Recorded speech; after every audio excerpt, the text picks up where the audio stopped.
Joey Gallo, Rougned Odor. A pair of flashy 24-year-olds thrilling fans with their defense. Mancini around third. He's heading to the plate. Here comes the throw. Got him! And another one for Woogie. Shoots this one out to left field. Gallo raging out to his right and makes a great play. And a recent flurry of home runs. The ball is deep to right and gone! Now these two Rangers hope to maintain the excitement against the Orioles.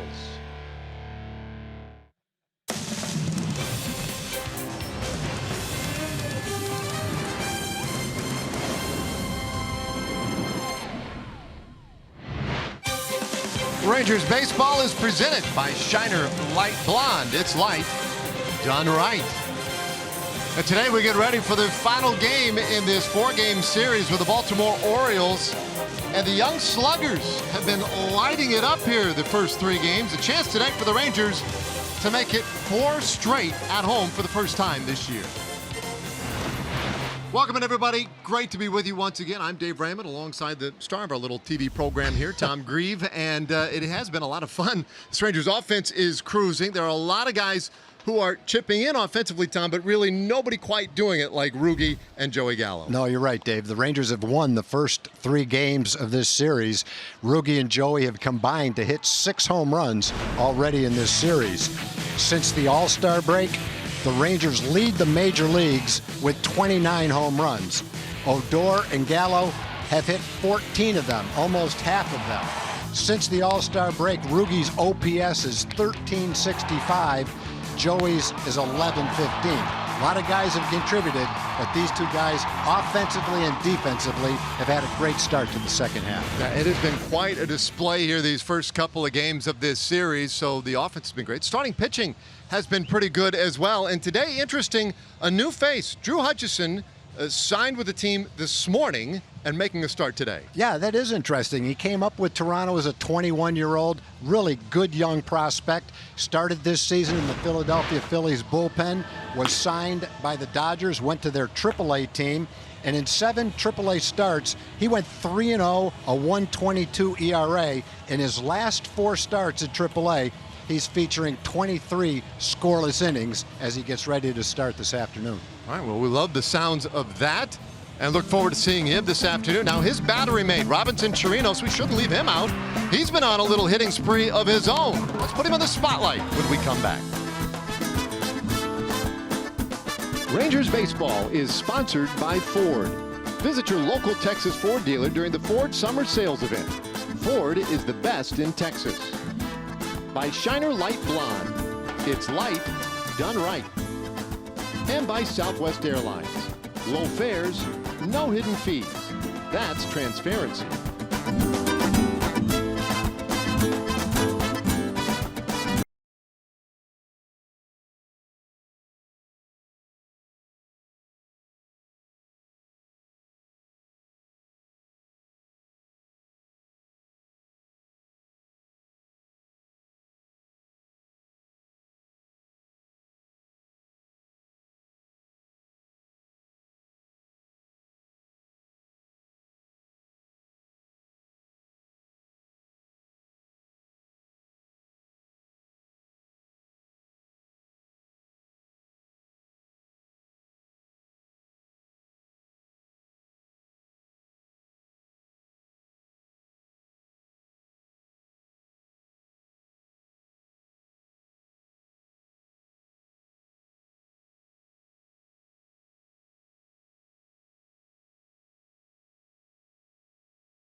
It's light, done right.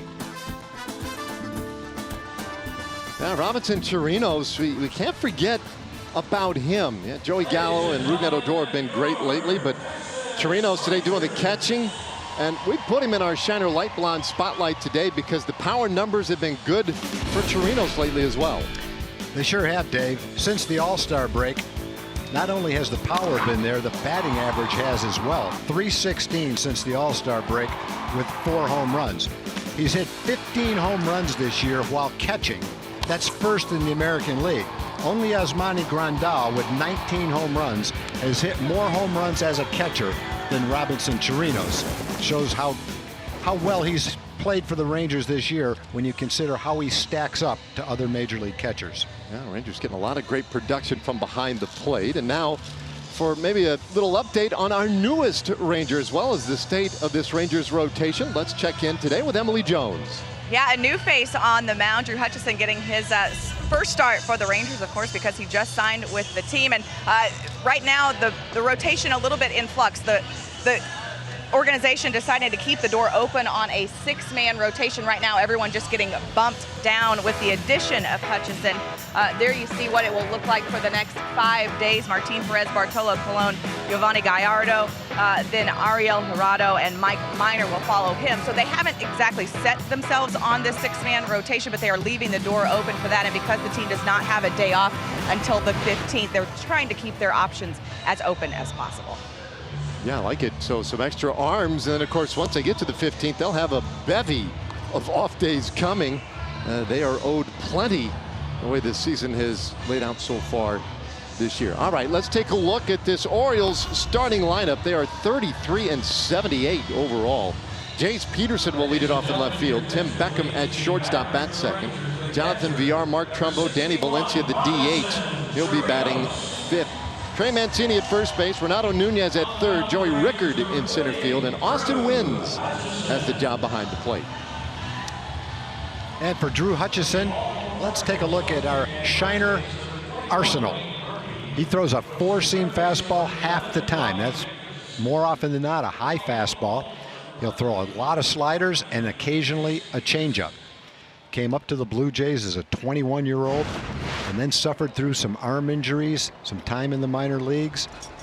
Spent some time with the Phillies at the beginning of this year in the bullpen, but here's his chance to get back to the big leagues as a starter. And his first pitch is hit right back up the middle. That's a base hit for Jace Peterson. And second, shortstop number 1, Tim Beckham. The Ranger defense today is delivered by New Braunfels Convention and Visitors Bureau. Willie Calhoun in left. Drew Robinson, recently recalled from AAA, will play center. Shin-Soo Choo will get the start in the outfield today. Jurickson Profar moves to third base. Elvis and Rugi up the middle. Ronald Guzman at first, and Robinson Chirinos behind the plate. Now Peterson taking advantage of a guy coming back to the big leagues as a starter, no doubt wanting to throw out first pitch strike with a fastball, and so he turned on it. Now we'll bunt down to third. Barehand Profar. Throw to first in time to get Beckham. One away, and a great play once again by Jurickson Profar. Well, if you're Jurickson Profar, you've had a chance for a number of years to learn how to make that play by watching Adrian Beltre. Well, it's a really good bunt. Jurickson wasn't playing in. It was bunted pretty hard, though, and Jurickson barehanded it, falling toward the line a little bit, maybe not quite as much as Adrian does when he makes that play. But any third baseman who's been here with the Rangers should at least have the fundamentals down on that play, just watching Adrian do it. Nicely done. I'll credit Beckham with a sacrifice. Now the third pitch of the game finally misses the strike zone. Jonathan Villar, switch hitting second baseman, bats third today. Former Brewer, now Oriole. Came over as part of that Jonathan Scope trade, and Villar has produced for them. Now we've seen him in the leadoff spot. Had 5 hits in the first 2 games of this series. Yesterday finally slowed down. Villar was 0 for 4, now dropped to the 3rd spot in the order. I don't think very high, 3-0. You mentioned Hutchinson, just 27 years old. His Rangers debut here today, and there's no doubt people turning on the television or tuning in and saying, what? Drew who? Just signed today.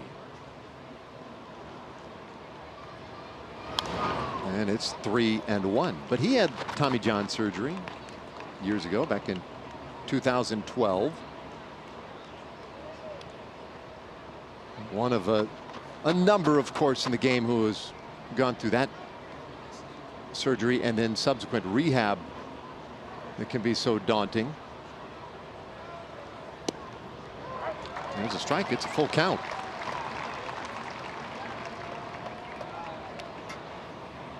So he fell behind 3-0 on Villar. Now works the count back to full. Hutchinson, in his first 2 years in the big leagues with Toronto, won 24 games in those first 2 seasons. Payoff pitch. Did he go? They want an appeal. No. Villar takes a close pitch. It walks. 2-men aboard. So Hutchinson in today, signed to that deal, thrown into the starting lineup, and to make room for him then, Austin Bibbins-Dirks optioned back to Round Rock.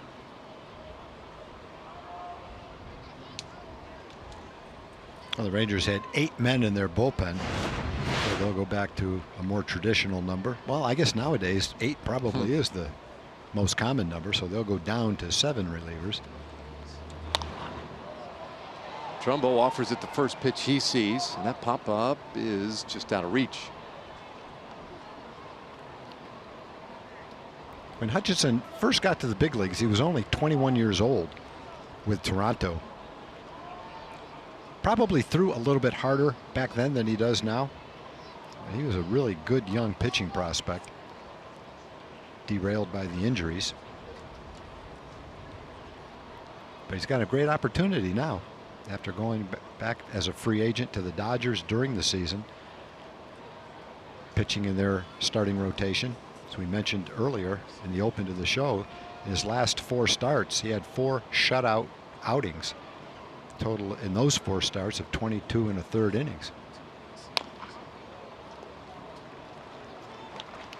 0-2 account on Trumbo.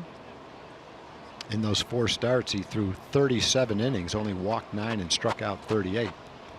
So a veteran guy who's been in the big leagues pitching like that for a pretty extended period of time, 7 starts. He's ready to get back to the big leagues. All he needed was the opportunity, and the Rangers have provided that for him.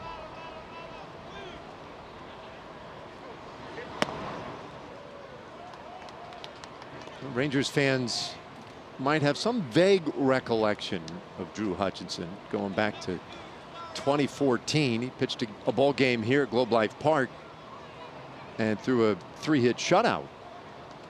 1 walk, 6 strikeouts, needed only 105 pitches in that ball game. One of the better games pitched in this ballpark's history, really. Stays 1-2 on Trumbo. I think you go back to the history of this ballpark back to 1994, and Hutchinson, one of just 5 pitchers in their first outing of this ballpark to throw a complete game shutout. Guys like Sonny Gray and Michael Fulmer on that list, but so too is Drew Hutchinson.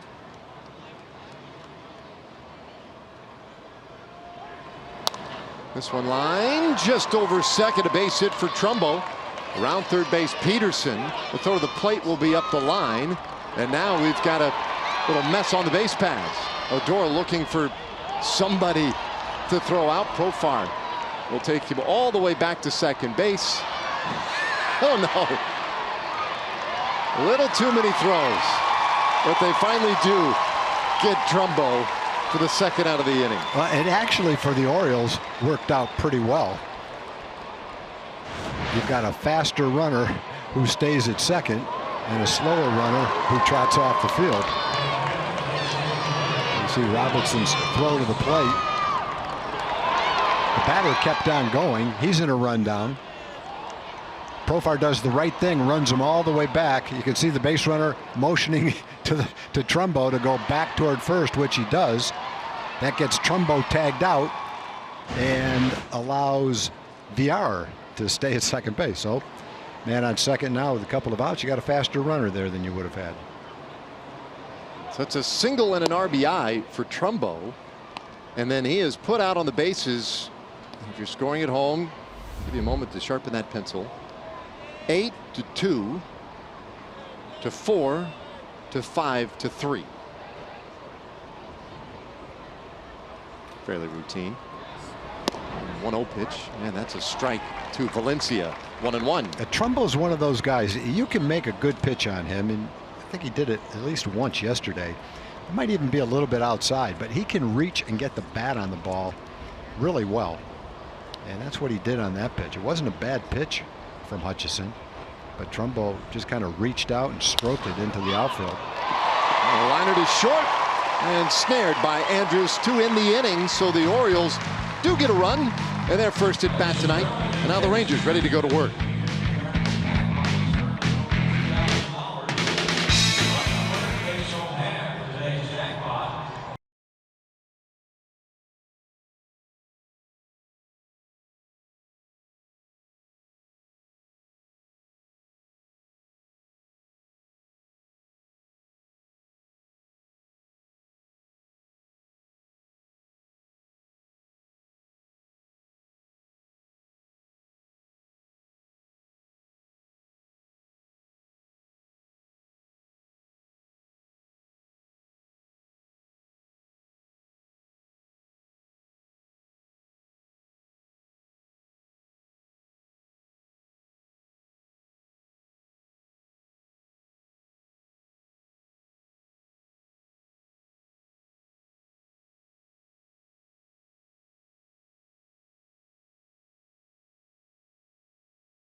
Yesterday's game for Baltimore. Today delivers the RBI single in the first. So 1-0 Orioles. And now our Southwest Airlines starting lineup for the Rangers. Chu leading it off in right field. Odor at second. Elvis Andrus at short. Profar, Gallo, and Chirinos in the middle of things today. Guzman at first base. Calhoun in left. And Drew Robinson back with the ball club starting in center field, batting ninth. All that against Jeffrey Ramirez. 1-4 this year. And a .459 earned run average. It's his 7th start this season for Baltimore. Has also pitched once out of the bullpen.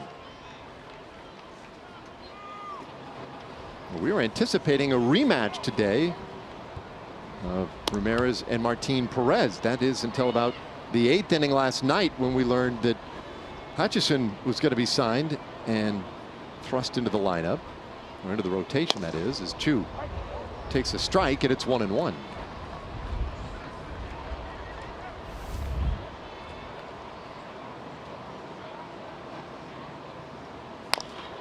Bouncer down the first base side, foul.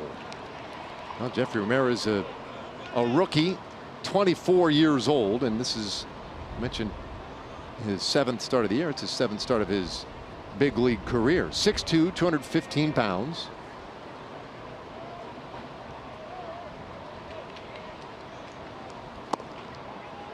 It's off the plate, 2-2.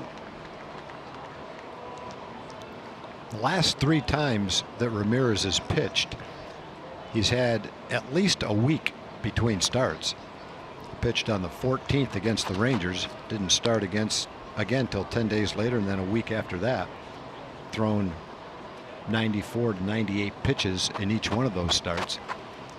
So while they're getting a good look at him, they're being a little bit careful about how they use him, making sure he's got plenty of rest between starts.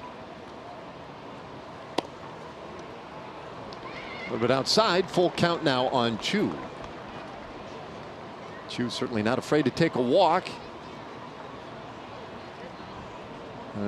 A good leadoff at bat already, in that he will see at minimum 7 pitches.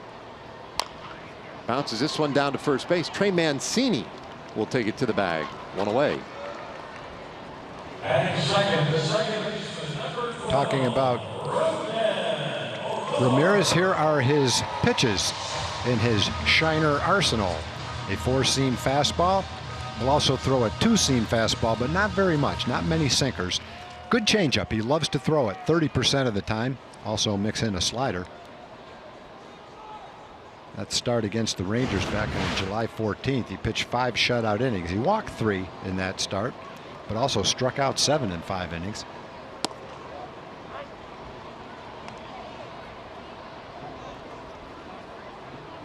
He deals with Rougned Odor now. 1 out, nobody on. Hoagie's homered in every game of this series. This game number 4. And takes outside. 2 for 3 yesterday with a home run. Also walked. Look at that, a .432 average at home the last 10 games here. This has been quite a little run for Odor. 5 for 9 in this series. To me, when you take a pitch, take a changeup like that after a pretty good fastball, without flinching, without lunging, without bringing your hands down like you wanted to swing at it, you just look at it and take it. Pretty good idea. It gives you a pretty good idea that the hitter's seeing the ball pretty well. Not fooled at all by that pitch. Pops this one up. Back of third base. Nunez tucks it away. 2 gone. The Orioles defense is sponsored by Jack in the Box. Let's take a look at it. In the outfield, Jace Peterson starts in left. Mark Trumbo starts in right. Joey Rickard is in center. Adam Jones gets a rare day off. Renato Nunez getting a good look at third base for the Orioles. Tim Beckham, Jonathan Villar up the middle. Trey Mancini plays first base this afternoon, and behind the plate, Austin Wins.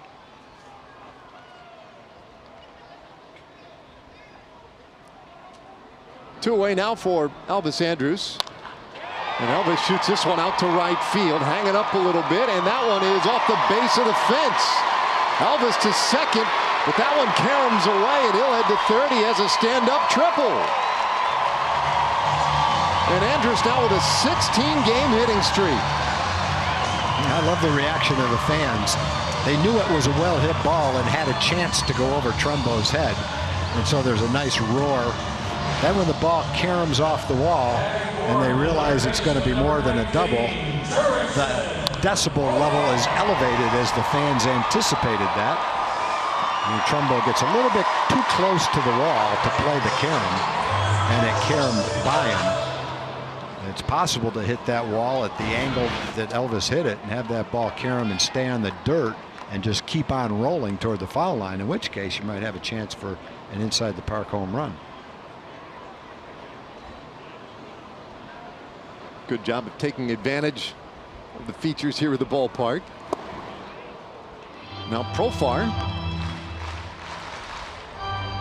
So 16 games now for Elvis.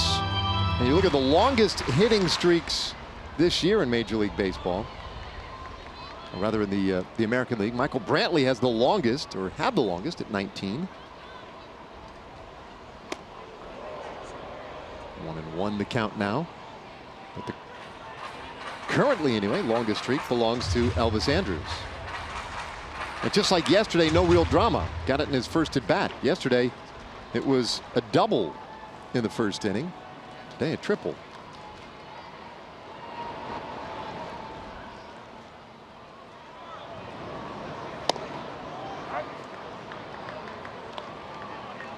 Elvis that time trying to play some games with Jeffrey Ramirez.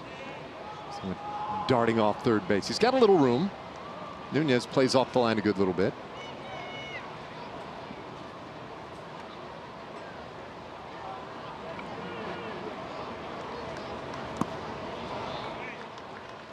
Two and two.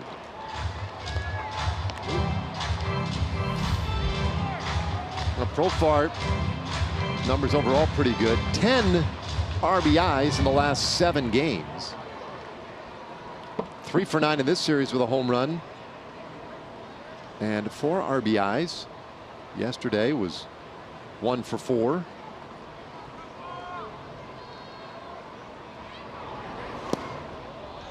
Full count. Well, Jurickson's been a good RBI man for the Rangers. He's knocked in 10 in his last 7 games. And over a longer stretch, 58 games, he's knocked in 41 runs. When the season's over, he'll be among the Ranger hitters with the most RBIs. Be tough to catch Joey Gallo, especially the way Joey Gallo's hitting right now. Joey's at 65. Profar has 56.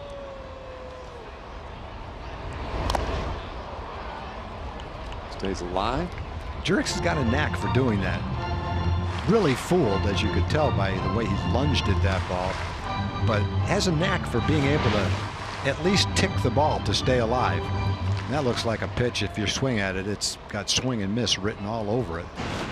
But somehow Jurickson was able just to barely make the end of the bat tick the ball to stay alive, and does that quite a bit.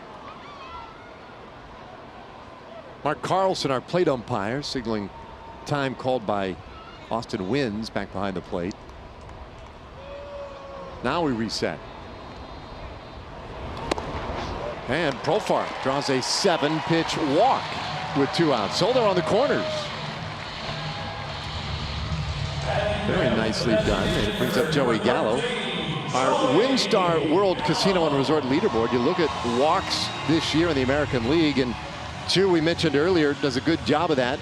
3rd in the league with 69 of them. But there's Gallo, 7th in the American League, 56 walks, and he's really started to accumulate more and more of those lately, which have led to better pitches in the zone and subsequently more home runs. Yep, that's for sure, and more times on base. That's a nice trend. 10 walks in his last 12 games. You can withstand the strikeouts. Joey has 14 of those in 12 games. But when you combine them with walks and home runs, you don't notice them as much, that's for sure.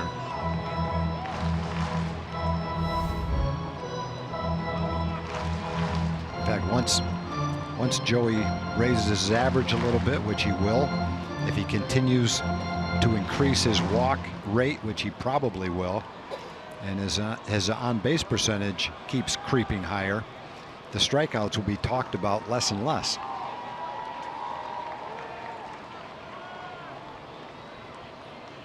And you can decrease those. They're never going to go away, but he should be able to decrease them a little bit as well.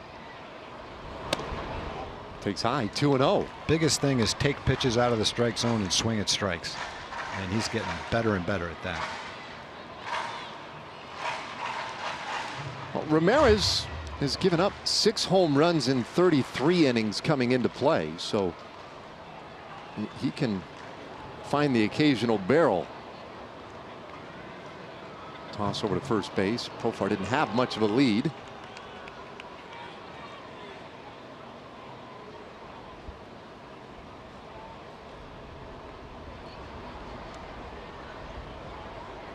Andrews at 3rd, Profar at 1st.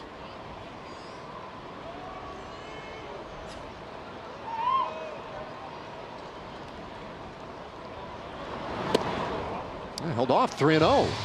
And Joey wanted to swing badly at that 2-0 pitch, but just like Rugi showing discipline, so was he.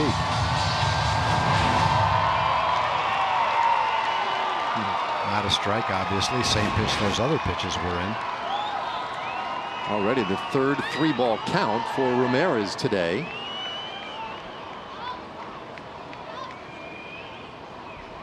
There it comes. And there's ball 4. So Gallo takes the walk, and they're loaded up. And that's respect right there from the Orioles. That was a 3-0 changeup that he threw to Joey Gallo. Perfectly content to get Joey to chase, or if he doesn't, throw 4 straight balls and walk him. Not an intentional walk by any means, but not a walk that they're too worried about. Robinson might make him worry about it, though. He's hit 7 home runs in his last 14 games. He's been almost as hot as Rugi and Joey. I see some good numbers, good trends for Chirinos. You see that at the bottom of the screen there, a .299 average in the last 24 games for him. Big power numbers lately. He's on a modest 5-game hitting streak at the moment. The Rangers have had some success with the bases loaded. And there's a pitch on the way to him, well off the plate. So Chirinos among American League catchers, 15 home runs. So leading the American League from that position.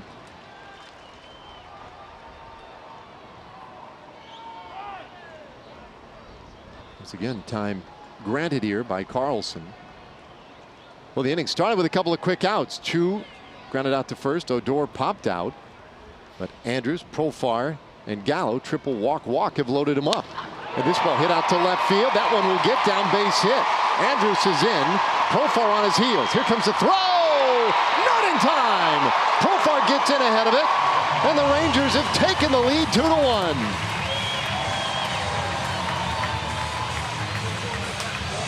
You can't blame the Orioles for wanting to pitch carefully to Joey Gallo. He's hit a home run in each of the first 3 games of this series, and then you've got a right-hand hitter coming up next.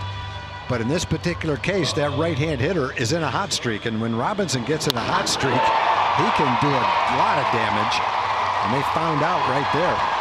Got a fastball to hit. He's hit a long home run in this series as well. That one picks up 2 runs. Profar with solid speed, not burning speed, but gets a good jump on the play with 2 outs. And needed every bit of that speed and a nice slide to sneak by the catcher for that run.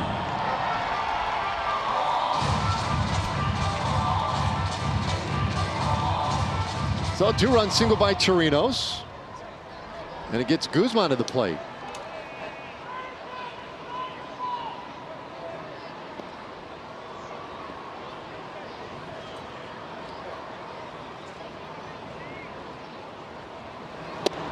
Tough first inning for Jeffrey Ramirez, who has already thrown 26 pitches, and some of these very high stress pitches for him. Nice little 2-out rally. Here's 1-0.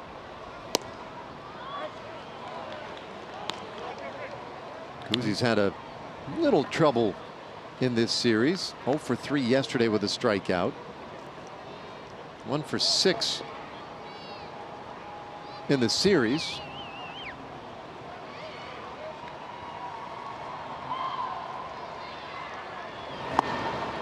And he's in a hole here, a ball and 2 strikes. And that's the changeup that I mentioned when Odor was up that he took without even flinching after a fastball. It's a pretty good changeup. The one he threw to Rugi that he took was a good one. That one he threw to Ronald was a great changeup. And when you're used to seeing a fastball, it's even harder not to swing at it when you see the changeup. Good combination.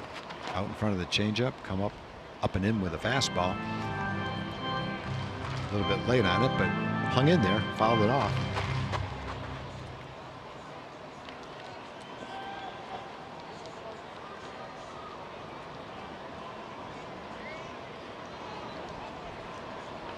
The 1-2 pitch, and Guzman strikes out, swinging. The inning is done, but a little 2-out rally for the Rangers, and they plunge headlong into the lead, 2-1.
right.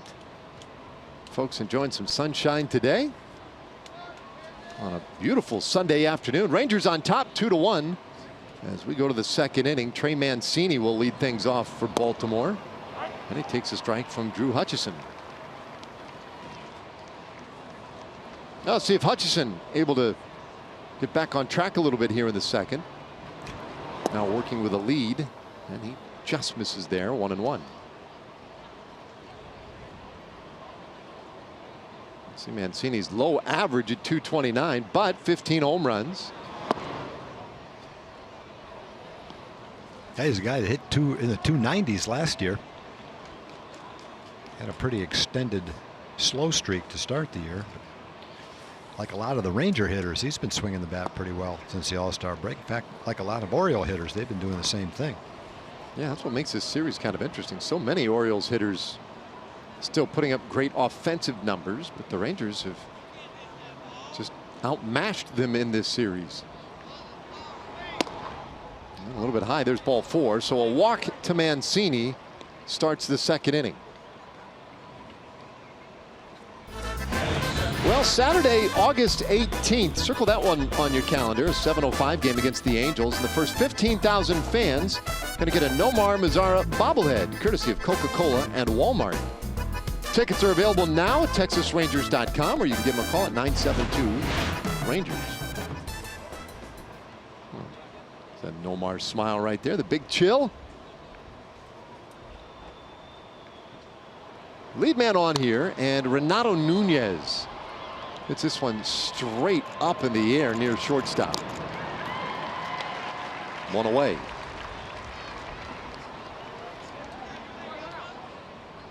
It's always nice for a pitcher. Brings up now Joey Rickard. It's really nice after a walk to get a one pitch out with the next hitter. Definitely takes a little bit of the pressure off.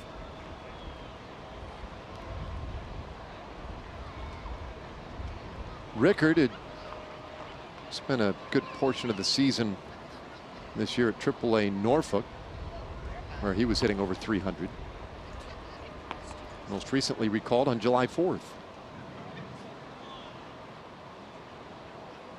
.217 average for him, 6 home runs.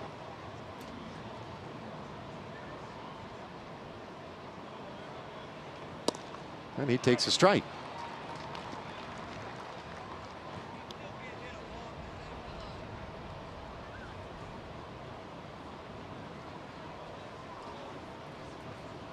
Hutchison allowed a couple of hits and a walk in the first inning.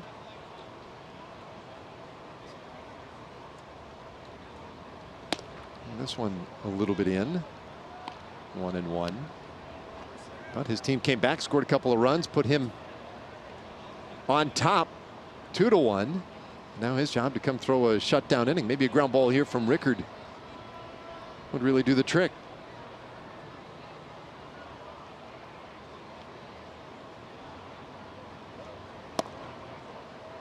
A little bit low. Rickard, he came to the Orioles via the Rule 5 draft, taken from Tampa Bay back in 2015.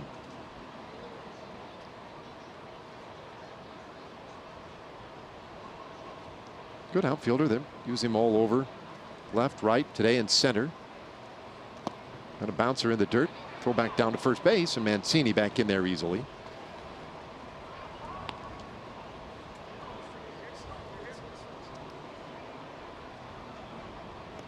I mentioned the 4 starts that Drew had at AAA in the Dodger organization before this start. Pitched 22 1/3 innings. He only walked 9 batters. A little bit more than you'd like to see, I guess. No, that's in his last 37 innings. Got that wrong. 9 walks in his last 37 innings, which is really good to go along with 38 strikeouts.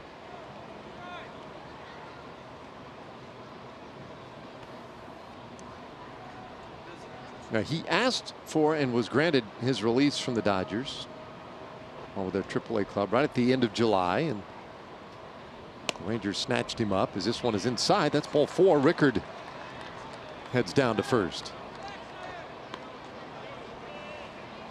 Batting ninth, the catcher, number 61. You look at what he did with the Dodgers AAA team. Oklahoma City is where they are. 7 starts, nice record, nice ERA, scoreless streak, 23 innings. One thing he didn't do over those 4 starts is walk many. But in this game, he's walked 3 out of the first 9 hitters that he's faced. And of course, even though he's been in the big leagues, getting called back up, the circumstances for this season might be a little amped up for this start, which could lead to minor control issues. It deals with the 9th place hitter now, Austin Wynns.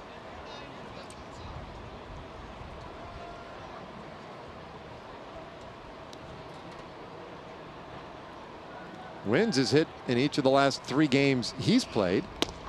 Takes high, 1-1. Hutchison was a guy from Lakeland, Florida. And then out of high school, he was pretty convinced that he was going to be a Hatter. Going to go play for Stetson, right near Orlando, Florida. I think it might technically be in Celebration, Florida. But the Blue Jays liked him. They had him pretty high on their draft board as this ball hit well out to left field. Calhoun goes back and he looks up and that one is gone.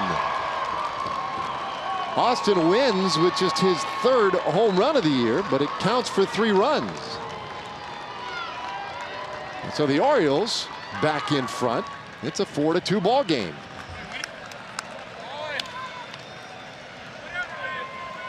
Well, obviously the whole inning gets set up with the leadoff walk, then another walk.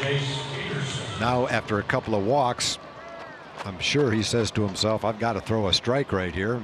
If you're the hitter, you kind of have a choice. After a couple of walks, do I take a pitch, make him throw strikes to me, or do I bank on him needing to throw a strike, get a good one to hit, and hit it right off the barrel of the bat? And that's the choice that Austin Wynns made. It's exactly what he did. Got a good pitch and hit it.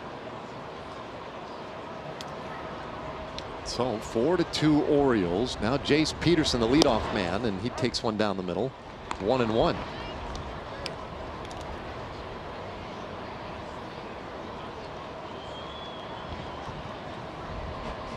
Peterson had a base hit in the first. Hits this ball sharply down to first. Nice backhand stop by Guzman. He'll go to the bag himself. 2 away.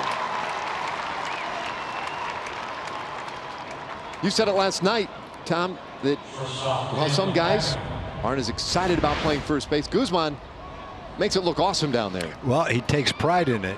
I think he loves playing defense.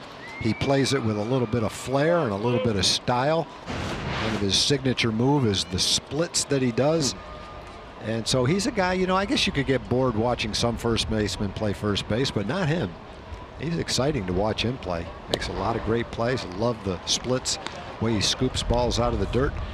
And as tall and rangy a target as he is at first base, the infielders have to love having him at first base. Joey Gallo too, for that matter. 2 big guys with long reach. What an infielder hopes is that their first baseman is able to dig balls out of the dirt, because throughout the course of the season you're going to throw some in the dirt, even on routine plays. You like a guy that can reach higher than a normal 5'11", 6 foot tall guy to get a high throw. And a pitcher loves the fact that he can make plays to his right and his left to save base hits. So the thought process by some fans might be, well, whoever's not a real good defensive player, put him at first base. And that may be true in the Little League, but it's definitely not true in the big leagues. If you have a bad first baseman, it's going to show up every game. Ball and 2 strikes on Tim Beckham. And he'll shoot another one foul.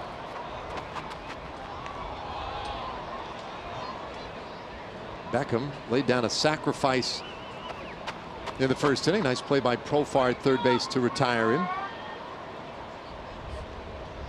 And Hutchison trying to finish off this second inning.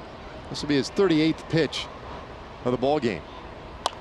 And a little tapper by the mound toward that left side, picked up by Profar. Good throw in time to get to Speedy Beckham, and the inning is done. But Baltimore, with a 3-run homer from Austin Wynns, has retaken the lead. It's 4-2.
Pack offers savings of over 50% on tickets, food, kids zone access, souvenir programs, and Coke soft drinks. It's a great way to see the Rangers and Mariners this Monday through Wednesday. Go to TexasRangers.com/specials. Willie Calhoun leading off this second inning, batting 8th today. And Ramirez goes down low with that one. It's 1-1. So it'll be Calhoun, then Drew Robinson, and back up to the top.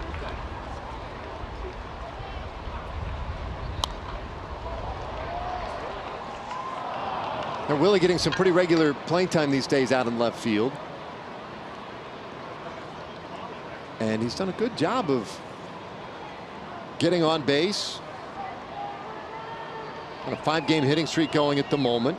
Has hits in 9 of the last 11 games in which he has played. Takes high here. It's 2-2. And as a young player, you hope you're in a position when you get a call up to get a chance to play. Not just occasionally, but every day. Takes the pressure of going 0 for 4 away from you, knowing you'll be in the lineup the next day. Lets you relax a little bit. It's tough to relax as a young player, getting an opportunity to prove yourself in the big leagues, but still, knowing you're going to be in the lineup makes a big difference. You don't feel like every at bat is the end of the world, even though you approach it with intensity and try to succeed in every at bat. It's nice to know that you're going to be in there the next day no matter what happens. Last year when he got his call up with the Rangers, ended up playing in 13 games down the stretch. Willie hit .265 in that little audition with a home run and 4 RBIs. 23 years old, still a very young player with an outstanding hit tool, as we like to say, and he draws the walk here to start the second inning. A little more on Willie. Let's check in with Emily. Yeah, Willie admitted that it took him a little while to get comfortable here, to get comfortable in the clubhouse, to feel like he was kind of just one of the guys. He said when he first got up, he was a little apprehensive. He was still feeling his way out, and he really attributes his recent, success, especially offensively, to that comfortability factor. Is that a right word? But sounds the fact right that to me. he feels comfortable, in his setting and with the guys around him, and so he said that's really has allowed him to relax and just be the hitter, especially that he knows he can be. Well, that makes sense. I have no doubt about it. I think it's normal for a young player to get called up and wonder how he'll be received in the clubhouse, even though you might have met some guys in spring training. You really haven't gotten to know them. So you want to play well for yourself, but you want to be part of team success and do the things to help your team win. You want to get a hit for your pitcher to drive in a run. You want to make a play in the outfield for him. And getting comfortable, big part of being a big league player. Robinson just pounds that one foul. And here's a guy we have seen hit the ball with some authority when he has been up with the ball club. You see, he was hitting .308 at AAA Round Rock earlier this year. Hit just .175 with a home run with the Rangers. And this kid he's got a beautiful swing. It's taken him a while really to get untracked. In the minor leagues, he's had some good years. I think the 120 at bats that he's had since July 1st, where he's hit .330 in AAA, is probably the longest hot streak that he's had as a minor leaguer. And it's put him in position to get some playing time now that he's called up. Hits this ball out to right center. It drops down and will roll to the wall. Calhoun to third base. They'll stop him there on the double by Drew Robinson. So a walk and a double and a good start to inning number 2. And I think that's what you're talking about right there, Dave, when you talk about him making contact and getting good results when he does, is the ball jumps off his bat. I don't think he really hit that ball exactly on the barrel of the bat. He actually had to reach for it a little bit, but still that ball had good exit velocity, jumped off his bat into the gap, turned into a double. And I think he's one of those kids that might be a late bloomer, late in his 20s, could develop into, hopefully a regular player. He plays a lot of different positions, but If not, maybe a guy kind of like Jurickson Profar, who gets a lot of playing time, moves around a little bit. Versatility is very helpful, but his swing should play, and the success that he's had recently at AAA might be a springboard to that kind of success, hopefully. And I think what he needs is just an opportunity to get some playing time. He'd be a pretty valuable guy on a ball club with his versatility. That was a good shot of Profar walking in the dugout there. A guy who fans have been waiting a while for his talent to surface on a consistent basis at the big league level. And, you know, Drew Robinson, now 26 years old. He celebrated his birthday here in the middle of the season, but 6 home runs, 5 doubles last year in his sporadic time with the ball club, and just hit that ball pretty well, even though it didn't square it up maybe the way he can. Chu lifts this one out into left field. Peterson is underneath him. Tagging at third, Calhoun. He'll head to the plate, and he scores without a throw to the plate. So it's a 1-run game on the sac fly by Chu.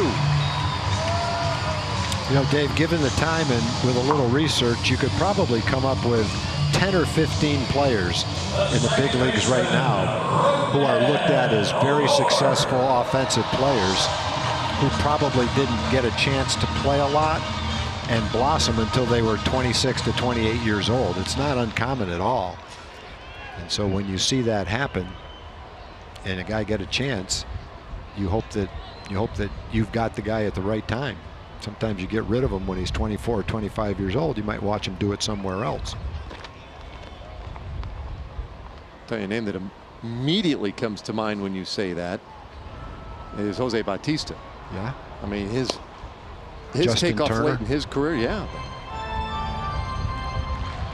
Nelly Cruz was a guy that, you know, he had some big time success in AAA, but didn't blossom as a big leaguer till his late 20s.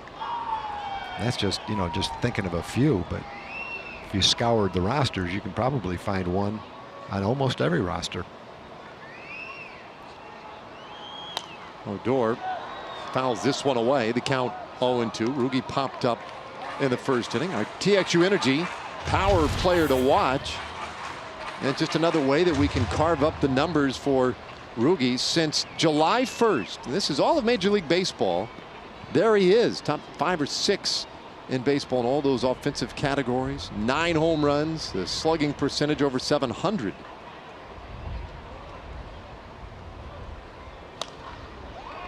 Shoots this one out to left field. Peterson racing on, and he won't get to it. Drops in beautifully. Robinson has to stop at third, but Odor with some good hustle out at second base with a 1-out double. Yeah, that's when you're hot, when everything you hit hard is falling in and you're not being robbed, and then occasionally you're fooled a little bit, hit a ball right off the end of the bat, and you still get a base hit. Double in the scorebook tomorrow.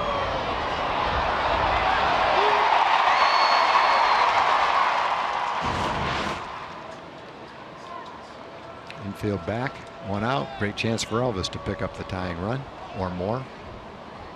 Yep, Elvis already with the triple. Fouls that one away.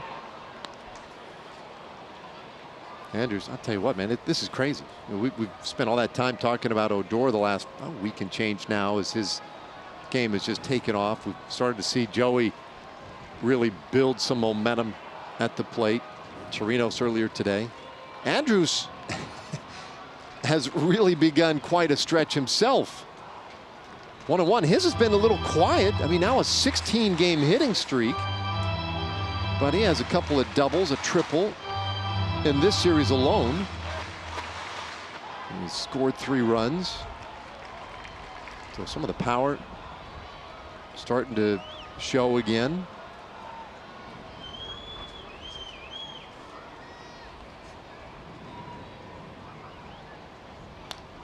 One and two. That was a good pitch to hit. Elvis is trying to drive the ball to right center field. And he's fouled off a couple of pitches. That was a hanging slider, it looked like.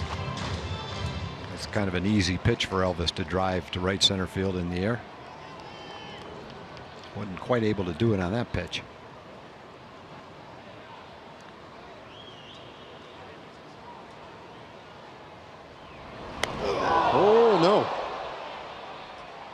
Hopefully that hit the bat. Elvis looks no worse the wear as he walks that one off. Yeah, that can happen when you're looking for something out over the plate. You're behind in the count. You're thinking, well, maybe he'll go away with a slider. That's one of those pitches that's pretty close to breaking your hand right there. Looks like it hit just a little bit above his right hand. Or to hit the barrel, hit the end of the bat. Hit the butt end of the bat. Boy, that is really lucky. He's already been on the disabled list once this year for an extended period of time because of that. That hit the knob of the bat, it looked like. 2-2.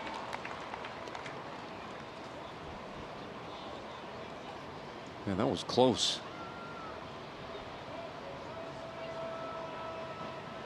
The average at 281 for Andrews coming in. 4 homers, 19 RBIs.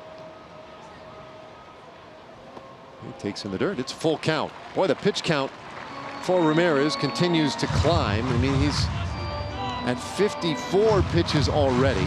This will be his 25th of the inning. This is going to be a very short appearance for him. He already walked 3, on the verge of walking 4. The bullpen already pretty taxed in this series. Up into the bat, slow roller to second base. Villar will throw out Andrews, but he picks up the RBI and he ties the game. Robinson scores easily. Odor now just 90 feet away at third. It's time for Built for Baseball, brought to you by T-Mobile. We'll take a look at Jurickson Profar on the Adrian Beltre-like play on the bunt. Very nicely done defensively. And on the base paths, sprint speed 29.5 feet per second, well above the major league average, and you needed every bit of it. And a head-first dive, reaching his hand in to score that run. That was on a well-hit single to left field by Robinson Chirinos.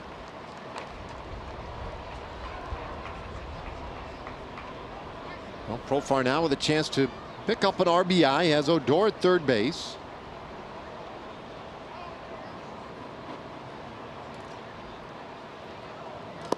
And Ramirez gets him to swing and miss at that one. 1-1.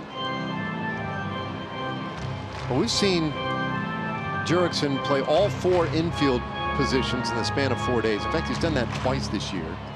What does today, though? I mean, he's batting cleanup today. Yesterday was in the leadoff spot. I mean, the different places he plays on the diamond, the different spots he'll take in the order. It's really remarkable how flexible he seems to be for Jeff Bannister. 2-1 the count. Yeah, it's probably happened 10 times in the last 2 years. I don't have the slightest idea. It occurs to me that it's more rare than that. The last time a player in back-to-back games went from leadoff to cleanup. Doesn't seem like that would have happened very much, but right when you say that, you find out it's not that rare. Sure feels like it is, though. It's play by the catcher. Keep that ball from going back to the screen for a run. 3 balls and a strike on Profar. Of course, that's perhaps a statement on Jurickson Profar as much as it's a statement on the way the game of baseball is now managed and played too, right? I mean, certainly 20 years ago you'd never see that. I don't think so. I don't remember it. But then again, there's a lot of things I don't remember. It's a 3-1. It'll just be one of many. Profar takes the walk. And they're a bit on the corners. Well, how about a little break now to hear from our good friends over at Southwest Kia. At Southwest Kia, we've made car buying easy. $250 down delivers, monthly payments $250 a month or less. SouthwestKia.com.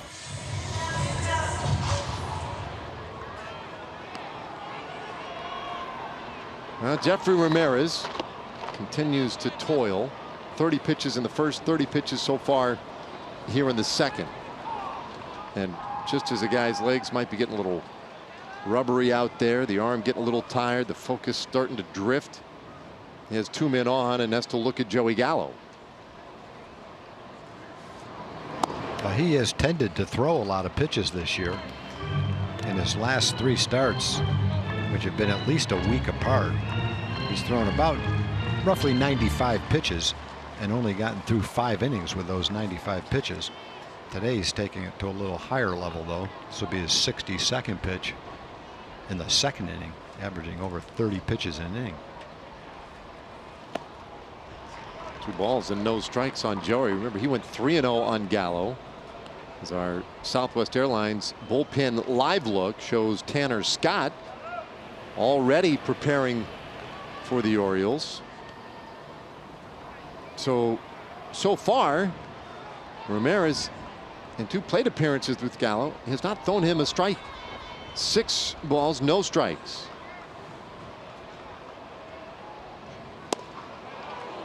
Two and one. When he finally did, it was a changeup and not a fastball.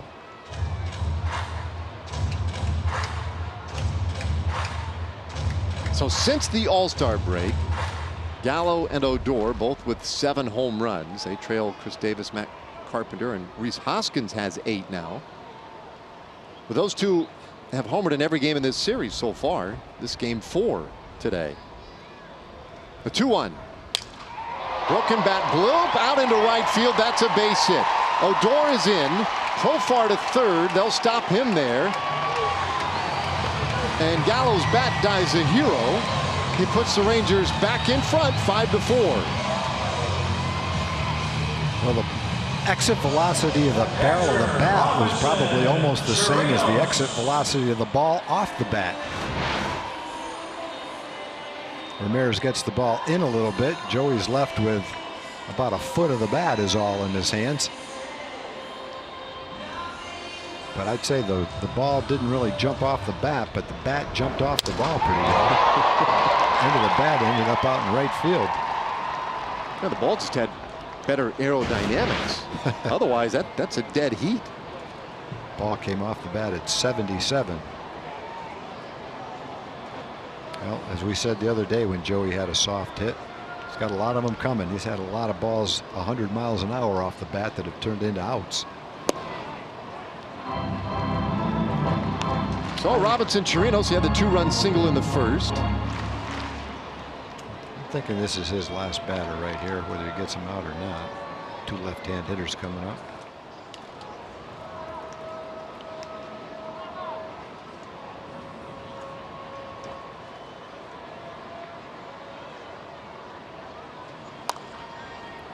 A tough spot for Buck Showalter. Mentioned that the series hasn't gone well for their starters. In the opening game, Andrew Kashner went an inning and 2/3. That was Thursday. Friday night, David Hess went 3 1/3. Yesterday, Showalter got a little break when Dylan Bundy went 6 innings, but ended up taking the loss. That bullpen has really been worked. And now this today, 2nd inning. And a pitch way upstairs, 2-1 to Chirinos. And it gets to be dangerous territory just for the inning itself. Showalter pretty mindful of pitch counts. And you're talking about nearly 40 pitches in the inning now for Jeffrey Ramirez. Tanner Scott appears to be all set out there.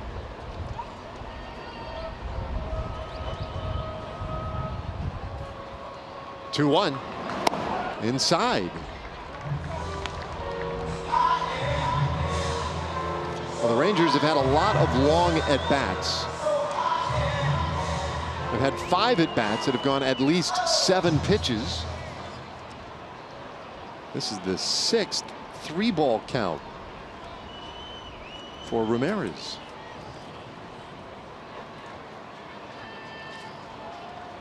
Good hitter spot here for Chirinos, and he takes outside ball 4. So they are loaded up. And yeah, there's no question about this. Here comes Buck Showalter. That will do it for the rookie. What a rough afternoon it was for Jeffrey Ramirez. Our who's in, who's out pitching change, sponsored by In-N-Out Burger. Ramirez is out. Tanner Scott, the man who's in, and we'll be back with him in a moment.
Take your eyes off this one as we continue play here in the bottom of the second inning. Hey, look at the season series. And the Rangers had a little trouble in Baltimore. Dropped 2 out of 3 there, but they have won all 3 games so far here. Hey, look at the runs per game. Nearly 7 per game for the Rangers in this series, and they've certainly out-homered Baltimore. The Oriole games in Baltimore were close games. They're all one-run games. Each game could have gone either way. Yesterday's was a good ball game. That was a close game. Rugi's home run gave the Rangers a little cushion late. First 2 were blowouts. Hard to tell where this one's headed. Well, Tanner Scott comes in, and he delivers a strike to Ronald Guzman. I have a little bit better idea where this one's headed if Ronald Guzman launches one into the upper deck. I think I'll be able to at least make a statement then. Well, he had his first career grand slam in Baltimore, so he could make it number 2. Yeah, let's go back to that series right before the break.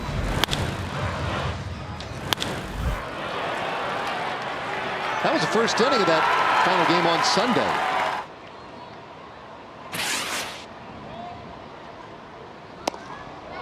And did he go? No. Mike Esterbrook down there at third base. Keeps us in a back going for Guzman, who struck out in the first. And Baltimore's bullpen will have its back up against the wall today. And Mike Esterbrook is sitting at third base right now going, man, I'm glad I caught last night's game as the home plate umpire. Guzman chases strike 3, and the inning is done. So Scott comes in and restores a little bit of order, but Rougned Odor and Joey Gallo, we talked about them in our open today, and their bats once again helping the Rangers out to a 5-4 lead.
Already scored more than 10 runs in this series. They did that in the opening game. That means you save $10 on full price tickets in the Lexus Club Terrace, corner box, upper reserve, and upper box seating sections to upcoming Rangers games. Discount will apply this next week, Monday through Wednesday, with the Mariners in town. Go to TexasRangers.com/specials and come out and see us. All right, another test for Drew Hutchison as he pours in a strike to Jonathan Villar. The 3, 4, and 5 hitters for Baltimore coming up. Hutchison gave up a run in the first, 3 runs in the second. Rangers continue to bail him out offensively. And he gets ahead 0-2. I'd like to see him put a goose egg on the board here. His Rangers debut.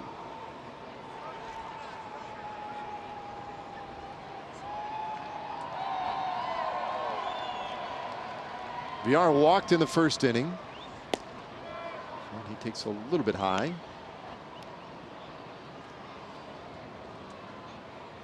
And Villar has been a good offensive addition for this Baltimore team. Not that they've really needed that.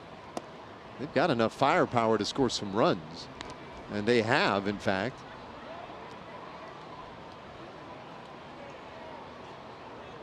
But he's taken over second base for them. Largely hit out of the leadoff spot, although today batting third. And it's a full count.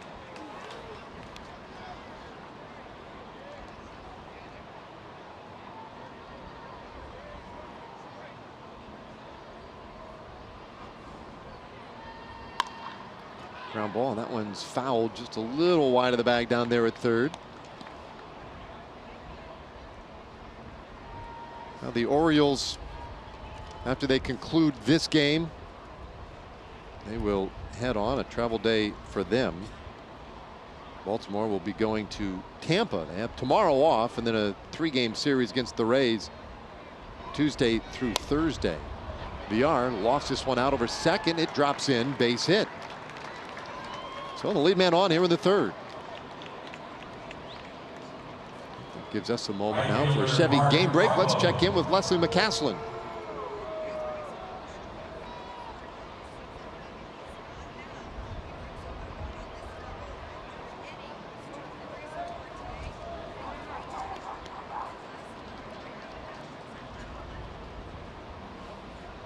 Thanks, Leslie. Nationals have won 7 of their last 10. Trying to figure out how to get back in the race. A hot Bryce Harper would help, that's for sure. Yeah, I'm wondering if they make their move. You know, you're still talking, we're a little less than a third of the season remaining, but that's a lot of baseball. Sure. And for those Braves and Phillies, what a wonderful season it has been. And they may well win that division and even a wild card, but there's also the chance that that experience and the veteran presence of the Nationals overcomes them in the second half. Villar trying to run to the pitch, and he is gunned down at second by Chirinos for out number 1. That's a beauty. Yeah, I thought he had a pretty big lead and a pretty good jump. And when he took off, I wasn't really giving Robinson a great chance to get him. Let's see if he did. That's going to be close. That might go the other way. And I think Buck Showalter's already asked. He wants this one to go to review. And that one may indeed get overturned. The ball is down. Robinson has to reach for it. Does a great job of doing that, getting rid of it quickly. Perfect, accurate throw. Not sure that he had time to get him. Drew is not particularly quick to the plate, and Villar had a big lead. So with those things in play, that was a great try by Robinson Chirinos. Hopefully it'll stand. Maybe it won't. So our Ford replay challenge on the headsets right now with the replay crew back in New York, the crew that monitors every game, and they do have extra views and angles that we don't necessarily have on the broadcast. A lot of what they see is what we see, but they do have a couple of extra cameras, and now we'll see what they saw in super slow-mo. They saw him in there safely. So the call overturned. And that's a stolen base for Villar, his 5th of the year.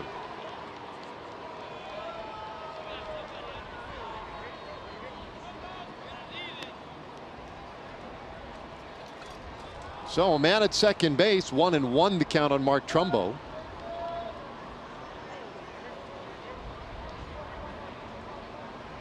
Trumbo had the RBI single back in the first inning.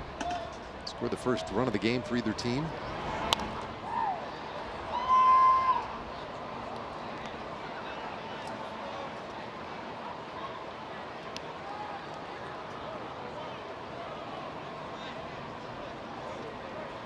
Now the Orioles, very much unlike the Washington Nationals, just a few miles away on the Beltway there in DC.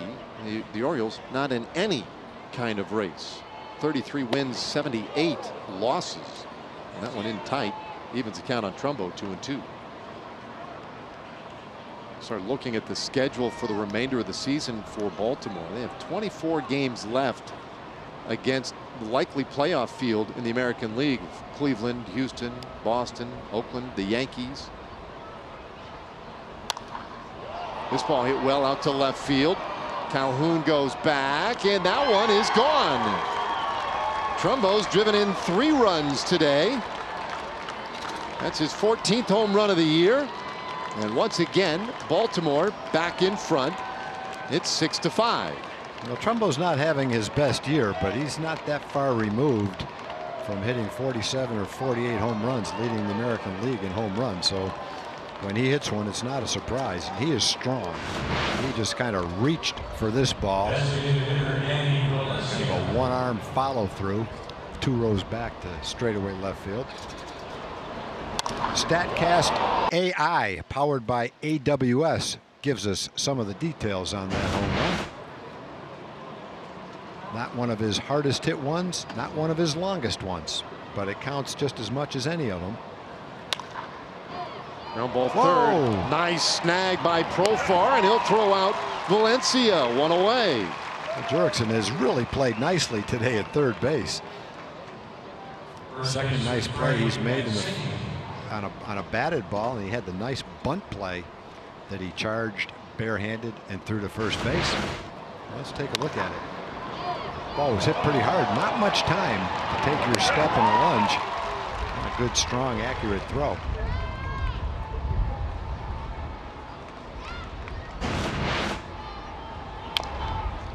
First pitch to Mancini, fouled away.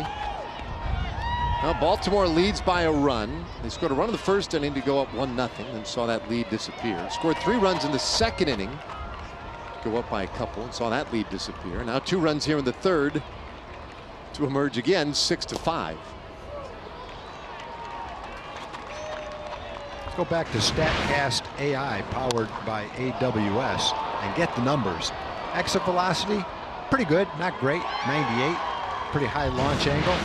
And even with a one-arm follow-through, he still hit that ball 405 feet. We've seen Trumbo get a number of hits on balls out over the plate.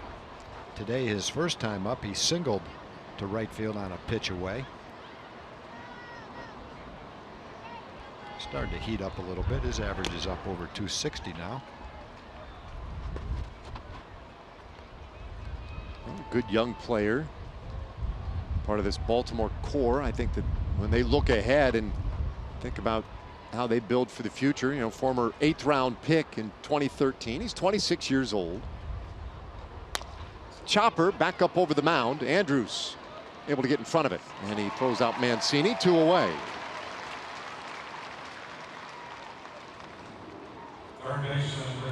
Brings up Renato Nunez. So Hutchinson, his pitch count creeping up towards 60, and it may not be a real long afternoon for him. Well, by the looks of the bullpen, which has been inactive, Jeff Bannister is going to try to get as many pitches as he can. Remember, Austin Bibbins-Dirks, who would be a leading candidate to be the long man today, has been optioned to make room for Hutchinson. So with a 7-man bullpen, I don't think Banny is too keen on the idea of going to it the second or third inning. Hopefully Drew will kind of right the ship and be able to get through 5 or 6.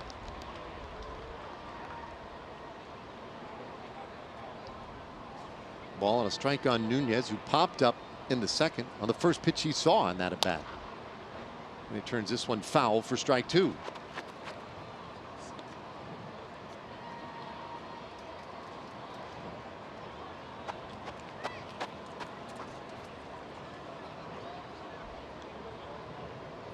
Nunez, the former Ranger, really former Oakland A, now with Baltimore. The 1-2 pitch to him, fouled away. So 60 pitches now for Hutchinson in his Rangers debut.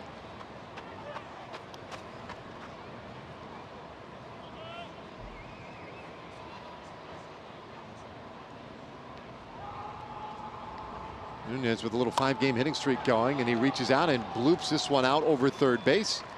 And he is on with his first hit of the game, so it's a 6-game hitting streak.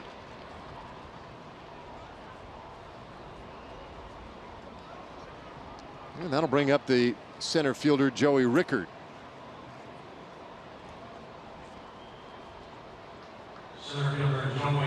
So it's hard when you see Baltimore not to think about what could happen with this team. They made a lot of moves at the trade deadline. Showalter in his 9th season as the manager in Baltimore did not anticipate what has happened this year. 33 wins, 78 losses. Today they came into play 44.5 games back of Boston in the American League East. That is a stunning number. Their winning percentage is under 300.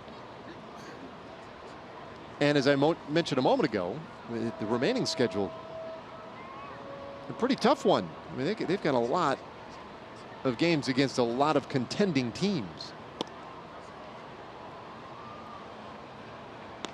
Now, the worst Astros team of their rebuild, or the teardown portion of their rebuild, went 51 and 111.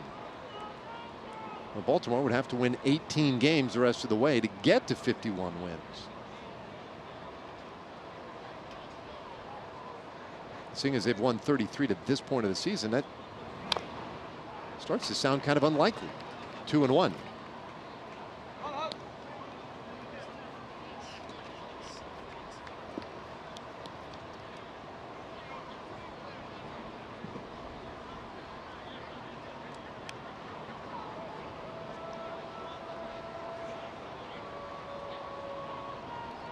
Hutchison, meanwhile, trying to finish off this 3rd inning. Rickard walked his first time up, eventually scored a run.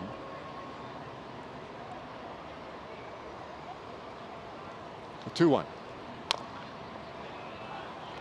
That'll square the count.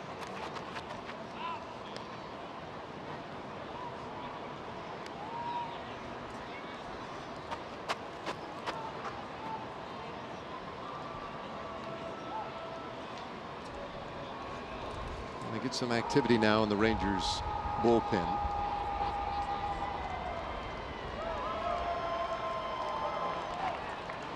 There's Matt Moore.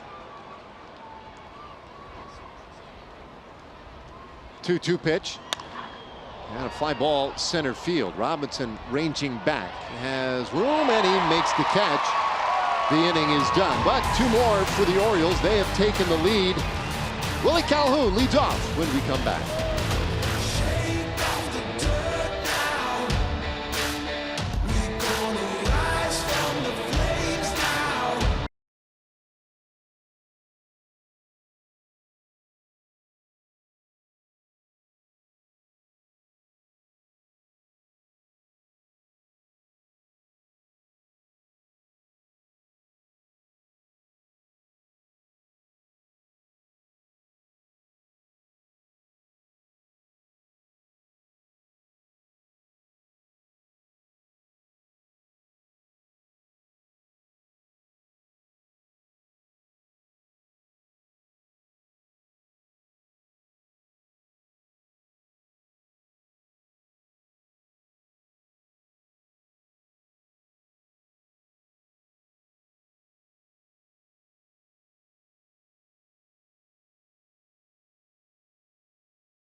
Coming up this Wednesday, Texas Chili Company Dollar Hot Dog Day, Rangers and Mariners. It's a 105 game, and you can still get tickets at TexasRangers.com or by calling 972-RANGERS.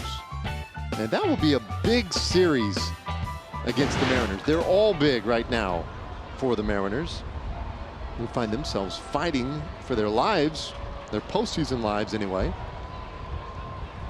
Once thought to be almost a no-brainer that they would get into the postseason. That is no longer the case.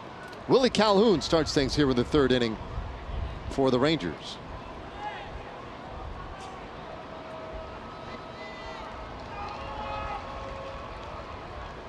Tanner Scott's pitch. This one hit sharply on the ground to shortstop. Beckham has time to check the laces. Throws out Willie, and one away. We check in with Emily Jones. Thank you very much, Progressive fan of the game time. It is Carson Bell. Carson, how old are you? 8. 8. Is it hot enough out here for you? Yeah. And tell me who your favorite player is. Rougned Odor, and that is why I'm giving you the fan of the game, because he would approve of that hat. You know why? Because Rugy's been wearing his hat out to practice, his cowboy hat. Do you approve of that? Yep. Obviously. Guys? Yeah, Rugy's hat looks like a carbon copy of the one that he had on, too. I was watching him out there this afternoon, this morning actually, working with Tony Beasley. With a hat just like that. Yeah, I like it. I love it when Rugy's out there taking ground balls in his cowboy hat. Well, Robinson takes one a little bit in, 2-0 the count. Drew had the double back in the second inning. I say back in the second inning. That was last inning. Seems like that was way back in the second inning.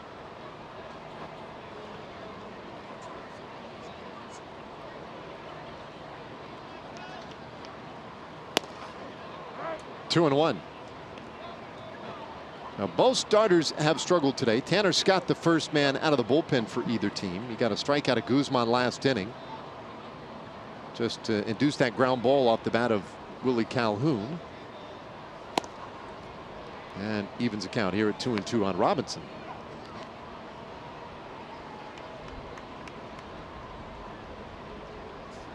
Hutchison hasn't put up a goose egg yet in his 3 innings of work. Hopes to get a chance in the fourth. We'll see what the Rangers do there. This ball hit hard, but caught at second base. Villar able to get up and grab that one. 2 away. So now at the top of the order for Shin-Soo Choo, who, by the way, is going to be signing autographs Tuesday, 10:30 at Whataburger, State Highway 161 and Arkansas Lane in Grand Prairie. Go out and see him, and while you're there, sign up to be a Whataburger Whata fan. You could win tickets to an upcoming Rangers game, as well as Whataburger for a year. Check it all out, TexasRangers.com/appearances.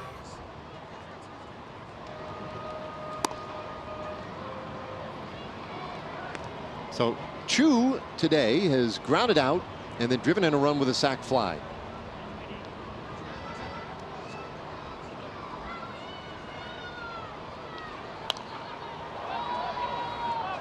Dave, Jerry Steele Yeah. has been a great Ranger fan for a long time, and I want to take 2 seconds to say, Jerry, thank you very much for being such a loyal Ranger fan.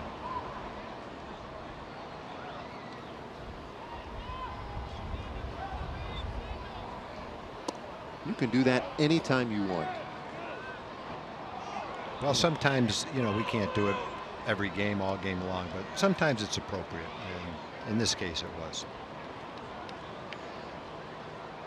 Choo went around on that one. 1-2 the count.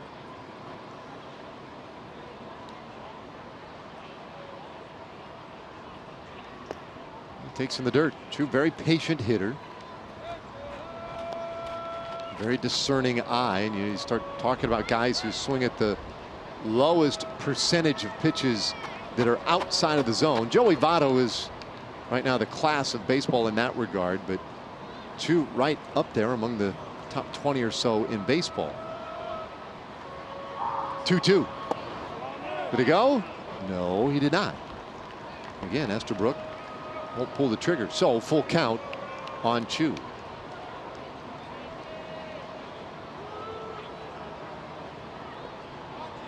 Rangers got 2 in the first, 3 in the second inning. Choo strikes out looking, and that's the first 1-2-3 half inning today for either team.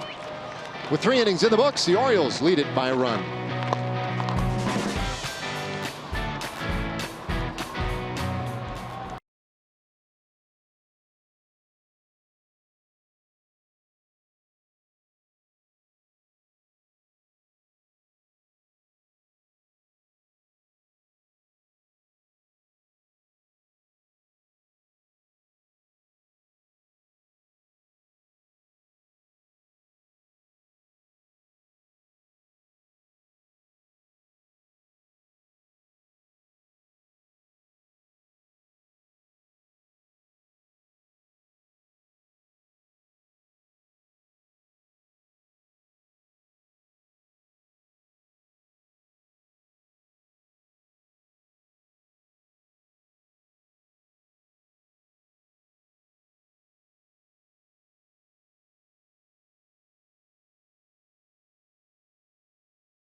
Fourth inning. Now our Kubota power stats today. You see Matt Moore coming into pitch in this fourth inning. Well, the Rangers bullpen against Baltimore this year, an ERA under 2, 3 saves, and a great balance of strikeouts to walks. So they have been really good, and Matt Moore hoping to continue that trend here this afternoon.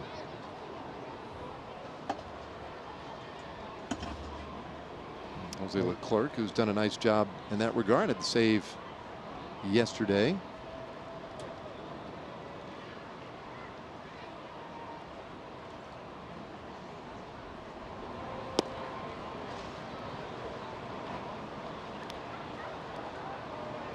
And Matt comes in here to face the 9th place hitter, Austin Wins. And then he'll get the top of the order after that. Matt, of course, started the year in the Rangers rotation, but has transitioned to the bullpen. And especially with the roster move today, with Austin Bibbins-Dirks being sent out to create the room for Drew Hutchison, that means that Matt Moore definitely the go-to long man out of the bullpen. The Rangers need a little bit of length from him today, and Matt needs a little bit of success today. He's given up 9 hits and 8 runs in his last 4 1/3 in his last 4 games. The Rangers could use about 3 or 4 innings of shutout ball right here. You know the offense is going to respond sooner or later again. Got shut down in the 3rd inning, but the way the ball's finding holes today, there's going to be a lot more runs scored in this game. Hopefully it's all by the Rangers.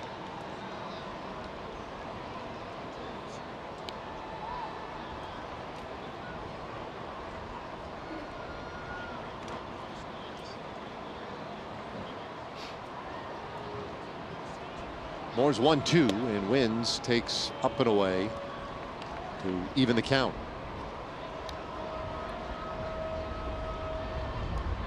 Wins had that 3-run homer, a bit of a shocker, and not a big home run hitter. And he chases strike 3 here. Chirinos will have to throw it on down to first, but a strikeout starts things in the 4th inning. Oh boy, Matt, good start.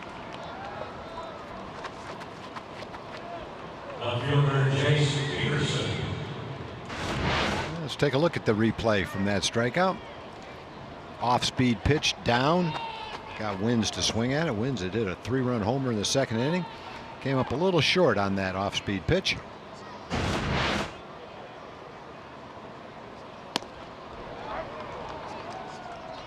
So now Jace Peterson, who is 1 for 2.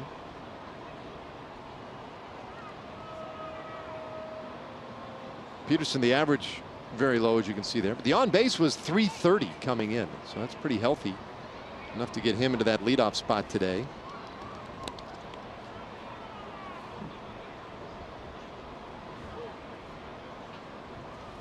Six runs, 6 hits for Baltimore. 5 runs on 5 hits for the Rangers, but still very early. And that's inside. Moore, acquired by the Rangers in the offseason. Now 29 years old. It was a 3-player trade with San Francisco, and last year with the Giants was the first time he had ever been used in relief. 1 game. He made 31 starts with the Giants, and then 1 time they used him in relief, and now this year this is his 11th relief appearance for the Rangers. Full count now on Peterson.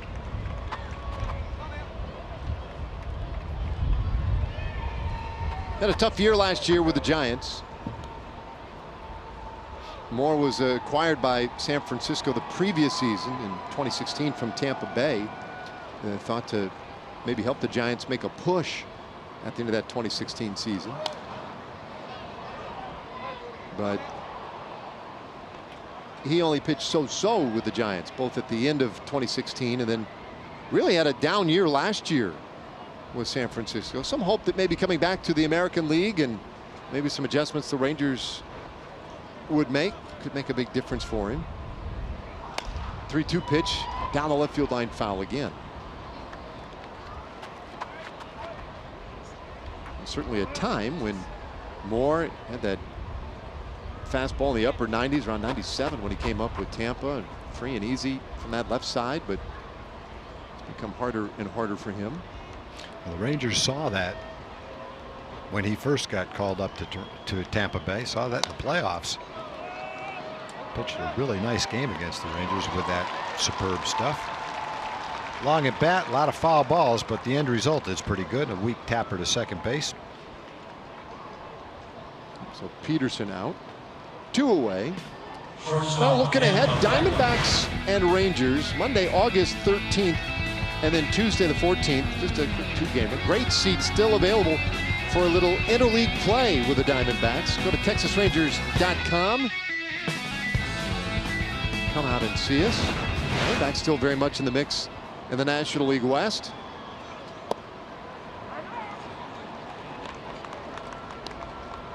Now Tim Beckham, a sacrifice bunt and then a ground out to third.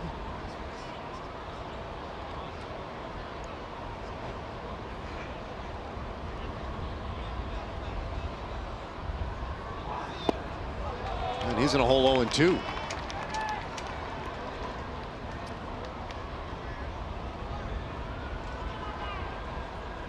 Well, Moore trying to answer Tanner Scott.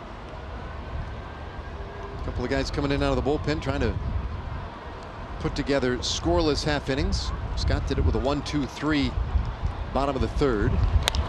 And this one fouled over to the right side. Keeps the at bat going for Beckham.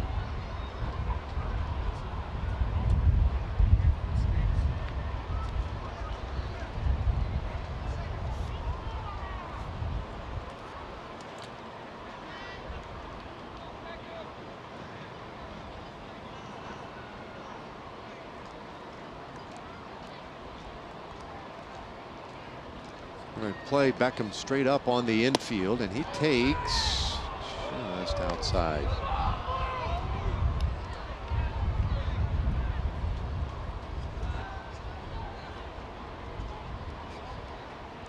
And that's notable these days, a conventional looking defensive alignment. 2-2. Although the Rangers, they tend to play more hitters in that straight up alignment than a lot of teams do. Rangers are not as aggressive with the shifts.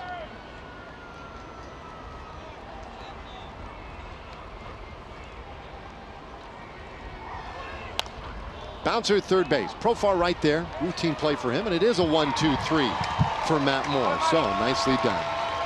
Now we go to the bottom of the 4th inning. Rougned Odor will lead things off for the Rangers, one of the hottest hitters in the game. Let's see if he can get the Rangers offense reignited.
Fourth inning. Rangers to go to work. We've got Odor to start things off. And look at his ranks among Major League second basemen. 354 on base now is fourth best among all second basemen. The OPS sky high, slugging, even the batting average at 274. Yeah, it wasn't that long ago where the on-base percentage was in the 290s. And I can remember a number of times this year after the really slow start, and for Rugi, let's say it's the first 25 games or so. Since that time, I can remember maybe the next 15, 20, 25 games saying, starting to see little signs. Hit a ball to left field, work a walk in a certain at bat. Hasn't been dramatic. It's kind of a steady, methodical step in the right direction. And then a few weeks ago, all of a sudden, it all came together at the same time and everything blossomed. And it wasn't just slow but sure, steady. It was almost dramatic, and it happened overnight, where he not only regained the form that he had a couple of years ago when he had such a big year, solid average, all the home runs, he's upped it. And it's not just a week or 10 days, it's a longer period than that. Since the All-Star break, OPS of 1365. So to be where he is right now after the start that he had, pretty nice to see. You know, through his first 23 games, he had 6 walks and 1 home run. That gives you an idea of what he's done since then, and more than double the games, but still 58 games, 12 home runs and 22 walks after 1 home run and 6 walks the first month of the season.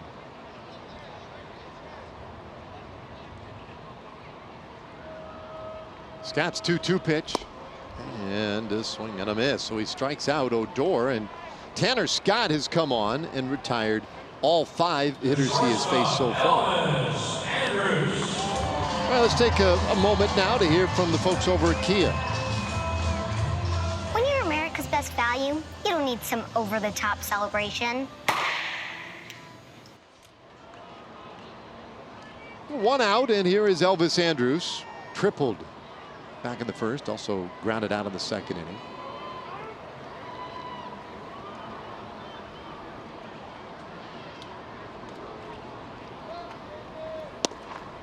And he takes strike 1 from Tanner Scott. We've seen Tanner Scott, Dave, a number of times in Baltimore and now here in Texas. And always remark what a good arm he has. He's got a pretty high ERA, over 6. A few too many walks. maybe a couple of home runs extra, but at the same time, like what the Orioles have to work with a young left-hander like this. Said that before too.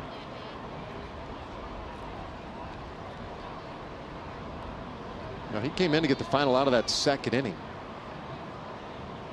When Jeffrey Ramirez, I mean, it just looked like he couldn't get anybody out today.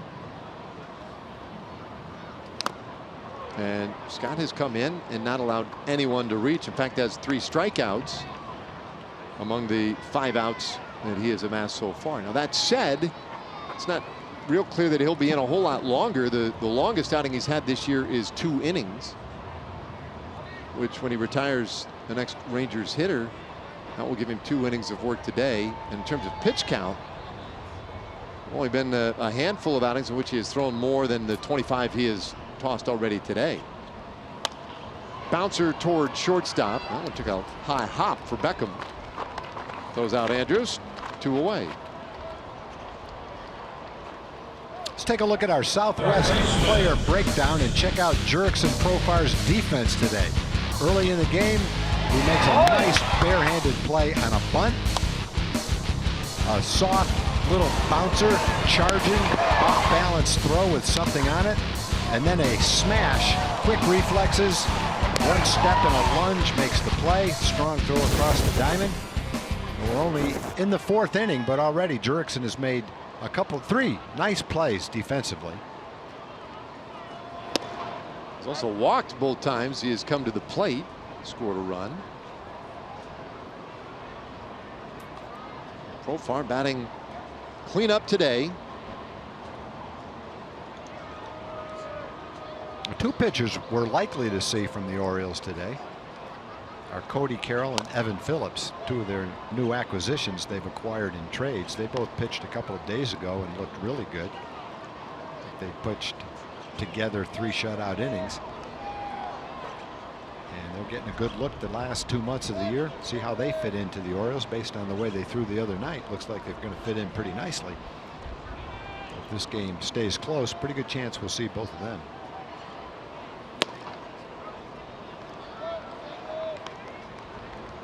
Jurickson lays off that high fastball. 1-2 the count. So Tanner Scott already pushed past his previous threshold in terms of outs acquired in a game. 1-2 pitch, and Profar fights it off. Now Scott's fastball mid-90s to upper 90s. Key for him is key for any young pitcher with a great arm. Command of his fastball and the quality of his breaking pitches. A little bit better today than we've seen in several of the outings he's come in and faced the Rangers. Hits this ball well down the left field line. Will it stay fair? Foul. Profar just missed.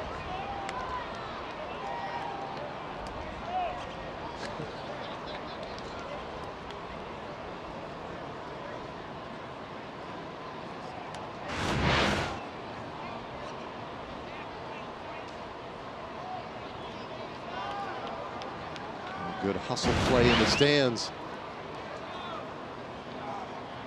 2 out, the 1-2 pitch. Profar hits this one up the middle. That's a base hit. And he is on here in the 4th inning. Jurickson just steadily has good solid at bats. He's not going to walk 90 times, but he's not going to walk 25 times either. It'll be somewhere in between 40, 50, 55 walks. Sees a lot of pitches. So he's making pretty good contact. Switch hitter. Big leg kick. Sure have to like the progress he's made this year. And it's all boiled down. The difference for him this year, just getting a chance to play every day. When Elvis got hurt, he took advantage of that opportunity. Played so well that he's playing pretty much every day now. Maybe not at the same position, but he's in there every day. And if he can stay in there and continue to do what he's doing at the end of the season, it's going to be a nice season. He'll hit 15 home runs, might knock in 75 or 80 runs, and show that he's a good, solid big leaguer and more than just a utility player. But he took that opportunity, and he's taken advantage of it.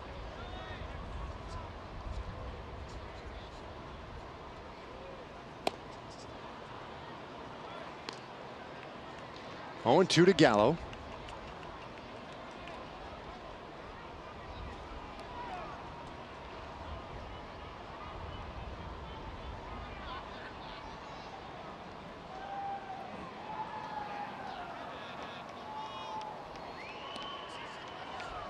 Gallo has already driven in a run today. He's also walked. Rangers trail by a run, and he takes low. 1-2. Let's take a look at an interesting factoid for Joey Gallo. What he's done the last 2 seasons in the first half compared to the second half. Compare the on-base percentage if you want to look at one thing. 361 to 303 in the second half. His average is up. Well, runner goes. Late throw down to second, and Profar with his 9th stolen base of the year. A little delay steal on Tanner Scott. Yeah, I think one of the best compliments you can give Jurickson is he's a ball player. Doesn't matter where he plays. He wants to play every day. He grew up that way. Knows how to run the bases. Knows how to play any different position. A little bit of a delayed steal. Caught the Orioles by surprise. Steals another base. Hasn't been thrown out. Just you never look at him and say he's raw. He's got to learn the game. He came into it as a 21-year-old knowing the game and knowing how to play. Gallo strikes out for the first time today. The Rangers leave a man at second base. We've played 4 innings. The Orioles lead by 1.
Remind you to drink responsibly. Well, it's a 6-5 ball game, and MLB.TV is now available at a lower price. Watch every out-of-market regular season game. Plus, you get a free subscription to MLB At Bat Premium. Visit MLB.TV for details.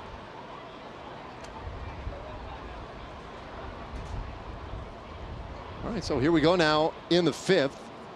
3, 4, and 5 hitters are due. Villar, Trumbo, and Danny Valencia. And Matt Moore, who came in last inning, dialed up a 1-2-3. Goes back to work again.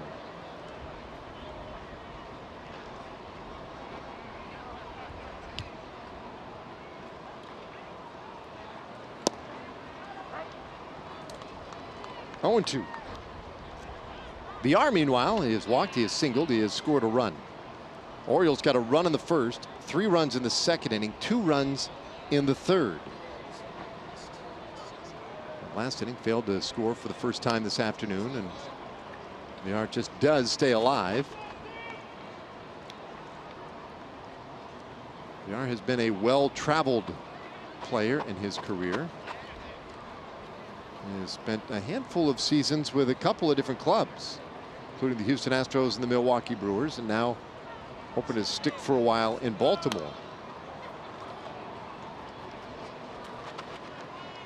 Feels like one of those games where the Orioles have fouled off more pitches than normal. I wish I could quantify that and say the average amount of balls fouled off per team in a big league season is 17, and today the Orioles have already had 21. But I'm not able to do that. It's just an observation. It feels like it. May or may not even be true. But there are some games where a team, for whatever reason, just fouls off so many pitches they wear out a starting pitcher. Feels like he's making a lot of good pitches and the hitters are taking defensive swings but hanging in there with foul balls. Oh, this ball hit well out to left field. Calhoun going back, looks up, and that one is gone. So Villar has homered. Came on a 1-2 pitch, and it gives the Orioles a 2-run lead. I think that's the second ball that a fan out there in a Red Ranger t-shirt has missed today. Might be wrong on that, but I think he missed Trumbo's back in the 3rd inning. This one was hit pretty hard by Villar. See the fan out there in left field. Villar gets a fastball middle of the plate, a little bit on the inside half of the plate. Didn't foul that one off. Got a good piece of that one left field. Let's check it out. See the guy in the step up, goes off his right hand, makes a field dive, face first into the seats, came up empty. Not as easy as it looks. Hopefully you have a couple more chances on balls that the Rangers hit. 7-5. As Trumbo, who is homered tonight, or today rather, chases that one 1-1. So I mentioned earlier, Baltimore will continue a road trip as they head to Tampa. They'll enjoy a day off tomorrow. Rangers will stay home, and Seattle comes calling tomorrow. Trumbo golfs this one high in the air out to left. Coming over from center field is Robinson. Makes that catch in normal left field. Trumbo had a good swing at that one. He got underneath it. He's had a single, an RBI, a home run, 2 RBIs, and fortunately got underneath that one and popped it up to center field. Looks like Trumbo might be heating up. Good time to be seeing the Orioles leave if he is.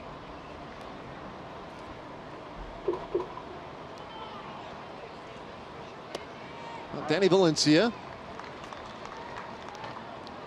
0 for 2. He is lined out, grounded out.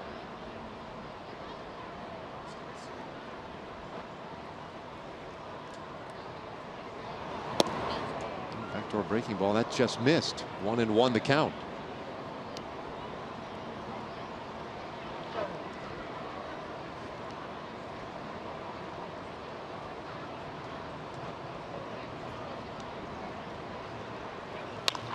Ground ball third base. Profar's been busy. Plenty of time. 2 away. At times this year, Jurickson has had a little bit of a problem with his throwing accuracy. But from third base today, he's been fine. He's had a number of plays to make. Sometimes as an infielder, the less time you have to make a play, the more accurate you are when you don't have time to catch it and think about it. That time, he had plenty of time to think about it and still made a solid, accurate throw across the diamond. Never having had the chance to do it, I would imagine it's not the easiest thing in the world to switch from second to short to third. Every throw has a different angle, different distance that you have to throw it accurately. He would never say that, but it has to have a little bit to do with the accuracy of your throws. Yeah, you know, you hear infielders talk about the action of the ball off the bat from one side of the infield to the other. I mean, it can be an adjustment for guys. He's at this point, he's playing so frequently on both sides of the infield. I guess he's just sort of ready for everything. Yep.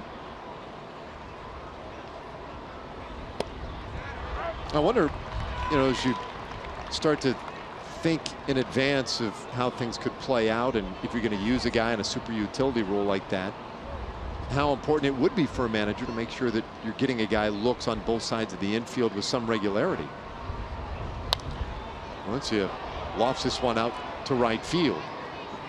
Chu takes care of it easily, and the inning is done. But a home run by Villar adds to the Orioles lead. It's 7-5 as we head to the last of the fifth.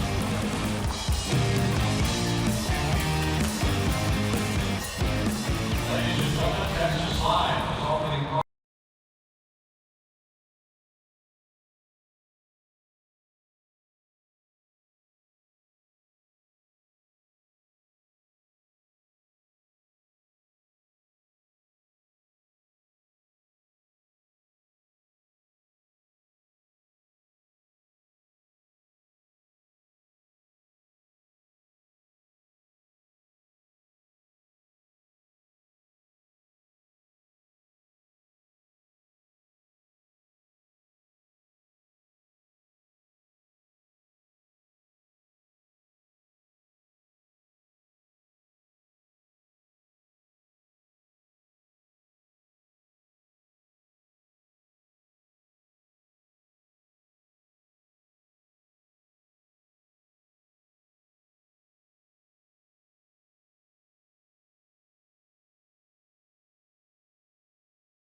And you know, Fox Sports Southwest and the Texas Rangers are going outside the box this summer. And next up, outside the box, is focused on the Rangers' efforts in giving back to the community. That'll be Tuesday night. Join us for a special broadcast, 6:30 for the pregame, 7:05 first pitch right here on Fox Sports Southwest. And that should be fun. And then, of course, Behind the Lens on August 14th. Will definitely give you a different look at the game and the broadcast. Donnie Hart coming on here in the fifth inning for Baltimore.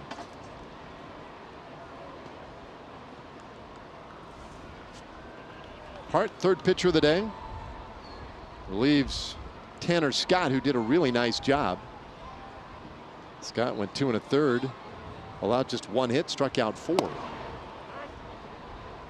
And now Hart was right after Chirinos with strike 1. Robbie had a 2-run single in the first inning, walked in the second inning.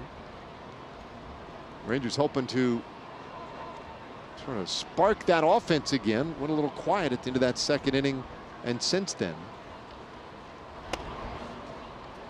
1-1 the count.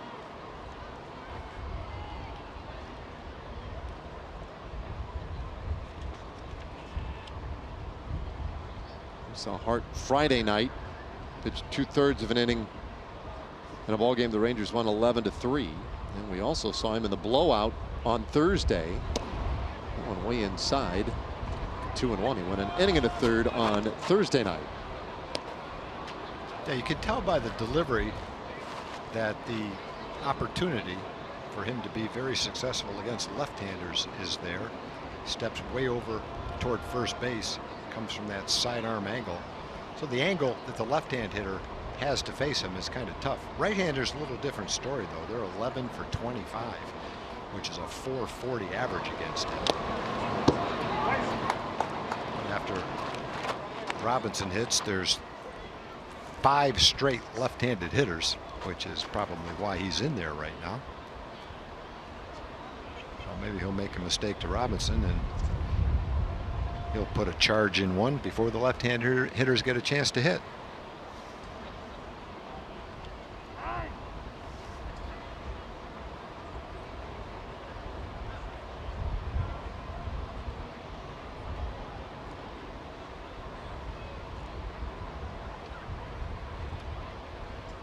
Well, Hart ready again. It's 2-2. And that's off the outside.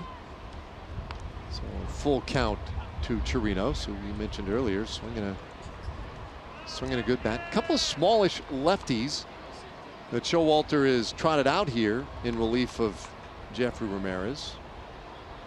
Tanner Scott, and now Hart, 5'10", 170 pounds. And a swing and a miss, a breaking ball, and he gets Chirinos to start this 5th inning, 1 away. Guzman coming up now, and let's check in with Emily Jones. Yeah, we talked about Willie Calhoun being more comfortable, in his environment. The same can be said for Ronald Guzman. He said he's just relaxed so much because of the way not only his, fellow rookies have treated him, but also especially the veterans. And he said the moment he was able to really relax, is when Adrian Beltre asked him to dance. We all saw it in Houston. Guzzi put on his dance moves for us, and I guess Adrian's a fan, and he said that's when I knew I could relax, when AB asked me to dance. Tell you what, that was impressive too. That was. He's got some moves. That sent Orbit right to the turf when he danced in Houston. 0-2 on Guzman. Ronald hitless today, struck out his first 2 times up.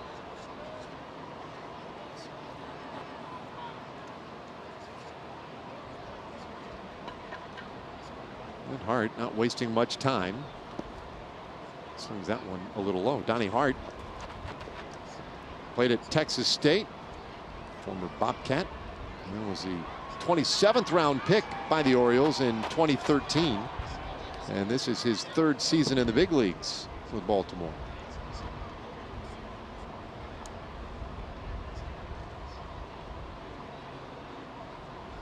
One-two. Good job to hold off on that one. Here's what we're talking about. Watch where he steps over toward first base, comes sidearm, feels to a left-hand hitter like he's almost coming from behind you. Opposite is true for a right-hander. You see him pretty well all the way. And this really gives a good idea what he's seeing. See him come from way over there, and the ball kind of crossfires over to the other side of the plate. One that's hard is that sweeping breaking ball that starts even farther toward first base.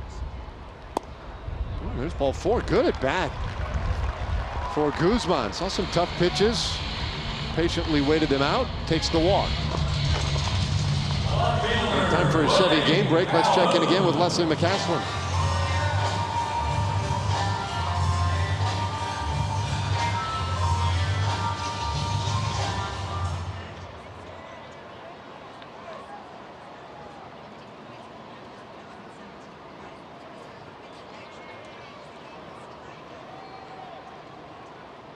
Yeah, Trevor Story has been I think a star waiting to happen. He would have been if he didn't get hurt a couple of years ago, but as Leslie just said, with his average going up, he's going to hit 30 or more home runs this year, knock in 100 runs as a shortstop, and that'll pretty much stamp him as a star in the National League, or any league for that matter.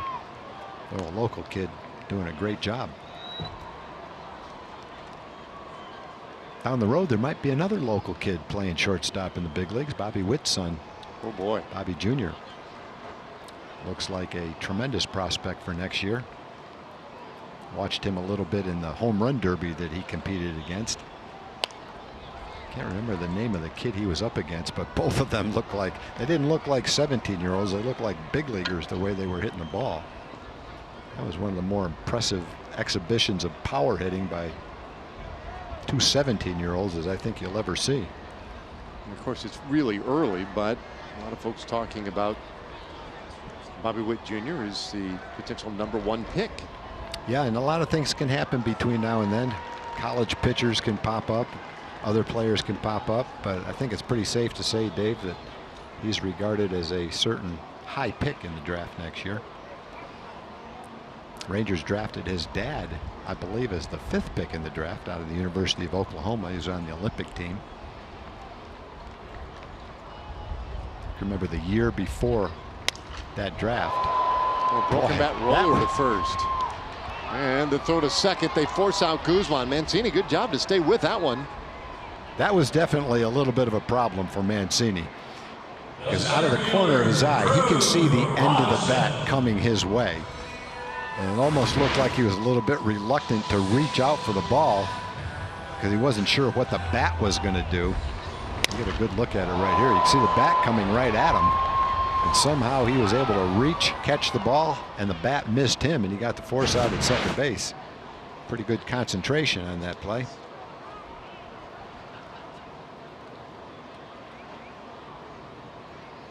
But the year before that draft, when the Rangers took Bobby, in Tri-Cities, Washington, was our one of our rookie league teams, and the Olympic team played them in an exhibition game. Bobby pitched in that game, and I can remember being right behind home plate and watching him. He was probably throwing 97 or 98 miles an hour with a wipeout slider. Sandy Johnson, our scouting director, if he wasn't there that day, had certainly seen a lot of him. And I think what you said at that time was, if you're in the market for a college pitcher who's not that far away from the big leagues, you just saw him. And the Rangers picked Bobby, and he wasn't that far away from the big leagues. He went on to have an excellent major league career. Bobby was one of those kids that you never had to worry about him taking the ball or staying in a game. You had to fight him almost every time he came out of a game. He might throw 114 pitches in 5 innings and be reluctant to give the ball up, argue with a manager on the mound. He'd stay in there for 200 pitches a game if you let him. Well, Donnie Hart takes care of the Rangers in the 5th inning. So now the 6th inning will be next. It's a 2-run game.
Who pitched a gem last night against the Angels.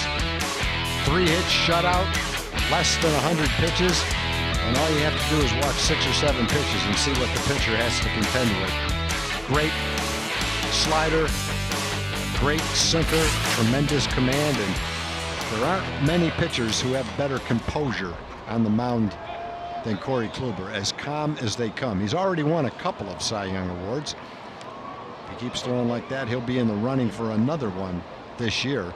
Been a couple of gems pitched in the last few days. Rick Porcello pitched a 9-inning complete game, gave up 1 run, a home run, retired the last 21 batters and threw 86 pitches.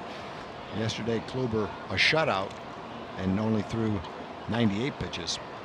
Fun watching pitchers like that. Great pitchers, great stuff, excellent command, on the top of their game, mowing great big league hitters down one right after the other. No one does it better than Corey Kluber. Well, these days that is certainly the case. So that's a Maddox, we like to call it, a complete game shutout in less than 100 pitches, and he has 2 of those in his career. This one lined over third, and that's a base hit for Renato Nunez. In fact, he's going to go for 2. The throw will be in time. The tag got him. What a tag. Willie Calhoun got to it as quickly as he could and threw it as hard as he could. Landed it near the bag in the air to Rugi, who wheels around and slaps a tag on just in time. There's Willie cutting the ball off, launching a long throw. Rugi catches it on the first base side, jumps back, slaps the tag down on the right knee, and gets him before the foot touches the bag.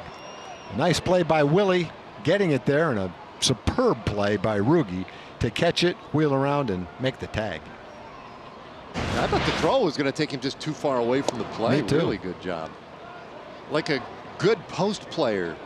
Set himself up well for that drop step and tag in one motion. That was awesome. Very nice. Meanwhile now, Joey Rickard, who is 0 for 1 with a walk.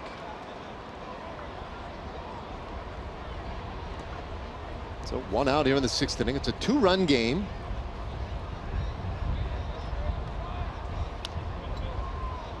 And 1 and 2 to count. So Moore trying to give the Rangers a 3rd inning in relief here. Pitched a scoreless 4th inning. And even though he went 1, 2, 3 through the Orioles in that 4th inning, he used 20 pitches. Last inning gave up the solo home run to Villar. Stays 1 and 2 on Rickard. But that would be a big pick-me-up if Moore could be effective here through, let's say, 3 innings. After the Hutchison start went 3 innings, he allowed 6 runs on 6 hits.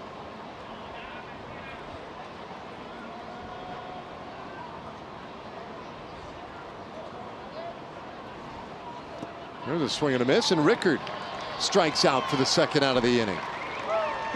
Good curveball. Big curveball. Probably looked to Rickard like it was going to be a strike. But then it just goes straight down out of the strike zone, results in a strikeout. Good pitch right there for Matt. No walks and a couple of strikeouts now in his 3rd inning of work. And he gets Austin Wynns, who really has the biggest hit of the game so far, the 3-run homer in the 2nd inning.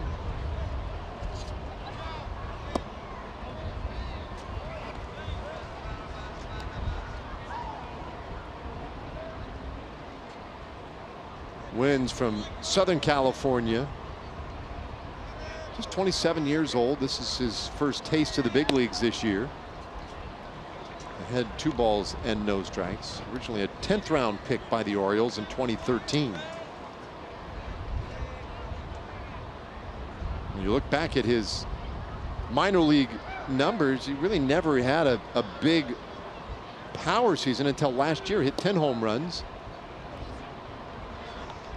in 105 games. Prior to that, had 10 home runs in his first 4 seasons in the minors.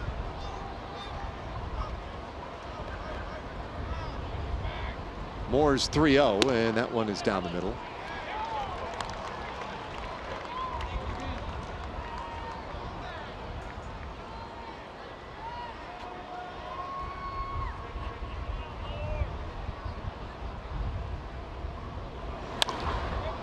High pop up left side of the infield, and Profar racing in. The wind blowing hard too, but able to stay with it, make the catch, and the inning is done. We've played 5.5 so far this afternoon.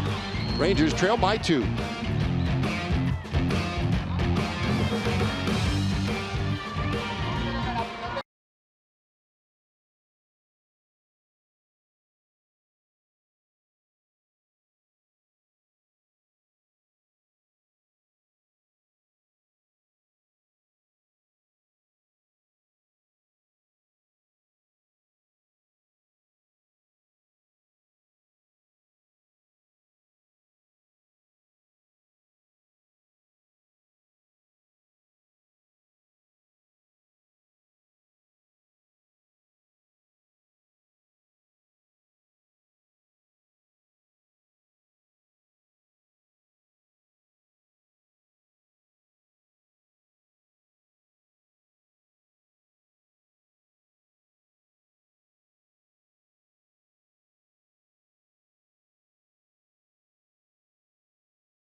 Look ahead to the next series tomorrow night. The Seattle Mariners in town for the opening game in a 3-game series. Wade LeBlanc will have the ball for the Mariners. Pitched pretty well so far this year in his first 17 starts. Martin Perez, who was scheduled to go today, well, he'll have to start for the Rangers. Will join us. Game coverage beginning at 6:30 tomorrow on Fox Sports Southwest. Chu leading things off in the 6th inning. Rangers looking to get going offensively again. They got off to a good start with 2 runs in the first, 3 runs in the 2nd inning, but have been quieted since by a couple of left-handed relievers. And Chu sends this one to the left side of the infield on a harmless ground out to third. Is how we begin the bottom of the 6th. But when Rougned Odor comes to the plate, it sometimes can mean instant offense. Look at this, since May 24th, getting on base at a .394 clip, big slugging numbers, high average, the home runs. It has been spectacular.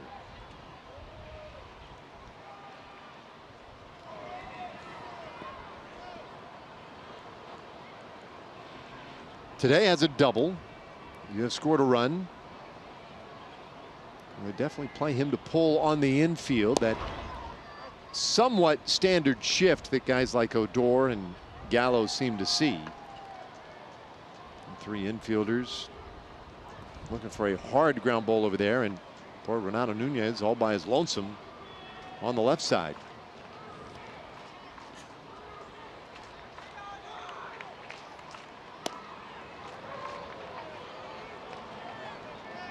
Oh, 2 the count. When you think about guys who see a shift pretty frequently, yeah, Rugi nearly 80% of the time. That's 14th highest in baseball, but second highest there is Joey Gallo, 92% of the time.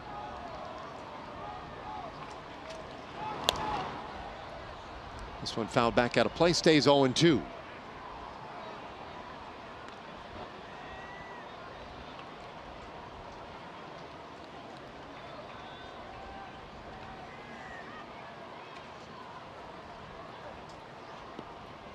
Well, Rugi is homered in the first 3 games.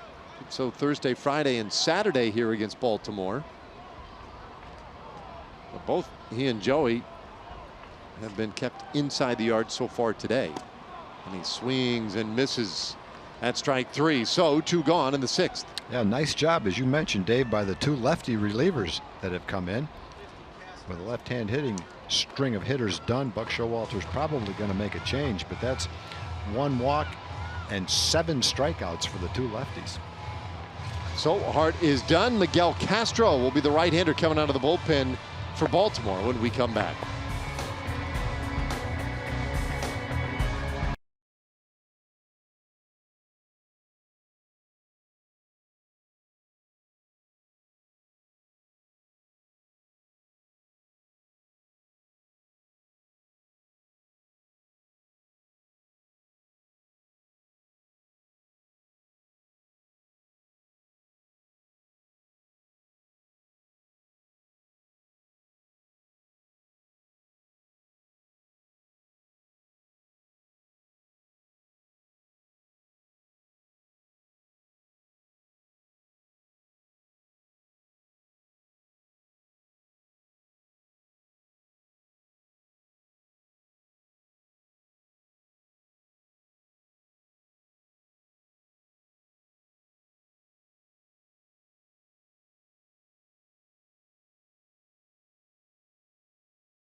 Low fares, no hidden fees. That's transparency. By Ford. Visit your local Texas Ford dealer during the Ford Summer Sales Event. Ford is the best in Texas. And by Shiner Light Blonde. It's light done right.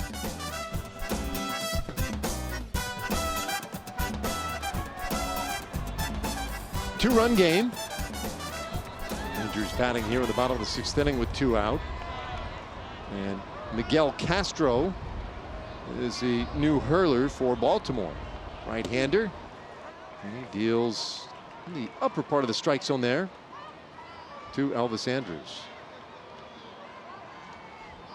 The 45th appearance for Castro in a 3.39 ERA. 0-2. And that heater looking pretty good there, 98. Castro, the third reliever used. Tanner Scott went 2 1/3. Donnie Hart, an inning and 2/3. And that one just misses.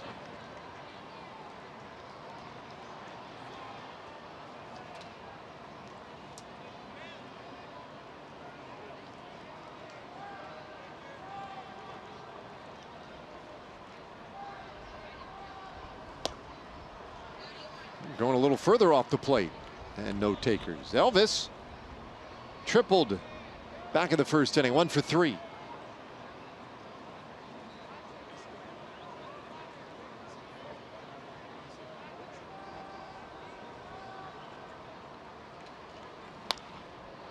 In the air down the right field line, and that one up into the seats. So Elvis keeps battling here. There's still time in this game. Rangers, having taken the first 3 of this series, a chance today to do something they have not done yet this year, and that is win 4 straight games at home, regardless of the opponent.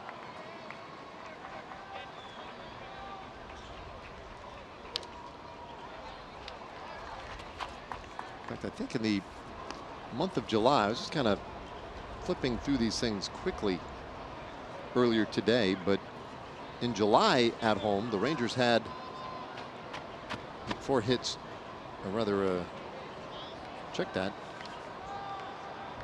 1 home win. Ground ball, foul. And we'll do it again. There's that win against Cleveland, the final game of that series to open the 2nd half. They spent a lot of the month of July on the road, that big 10-game trip before the All-Star break.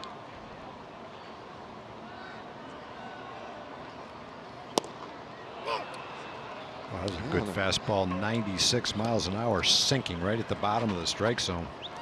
Strikeout is how we end the 6th inning. So the Rangers go quietly again. To the 7th we go in a 2-run game.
Texas Live, and it opens August 9th.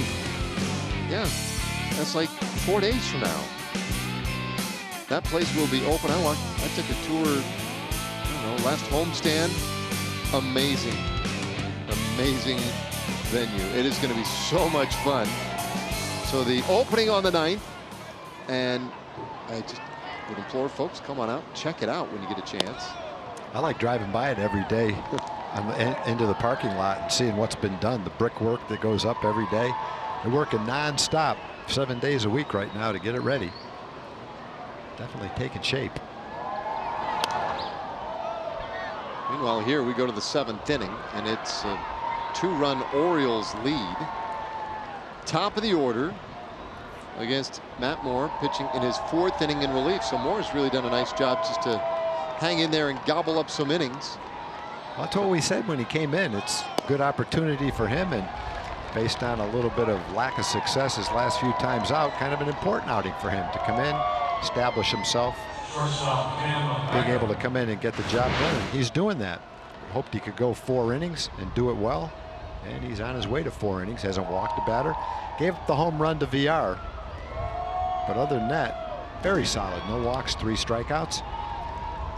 Fortunately, while he's been doing that, the Rangers have been shut down by the Orioles bullpen, which has come in and looked good.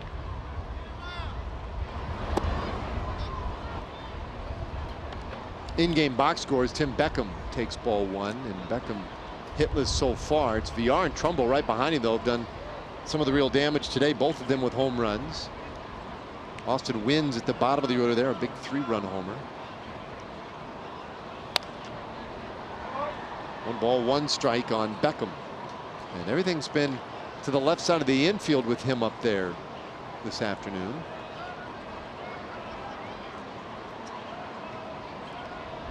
Profar has handled everything he has put in play.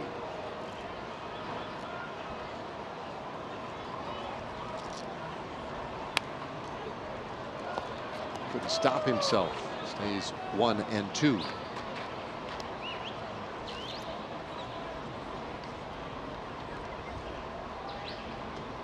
Beckham acquired by the Orioles last year from Tampa Bay. Came up with a raise in 2013. And was one of the bright young players for them. They were hoping might develop into a player of great importance at shortstop. In the dirt, 2 and 2. But one of the things that hurt him was his defense while with the Rays. Just couldn't seem to come to grips with his ability. He had some problems, like 18 errors last year as an example, and that was as a shortstop. He made 2 errors as a second baseman.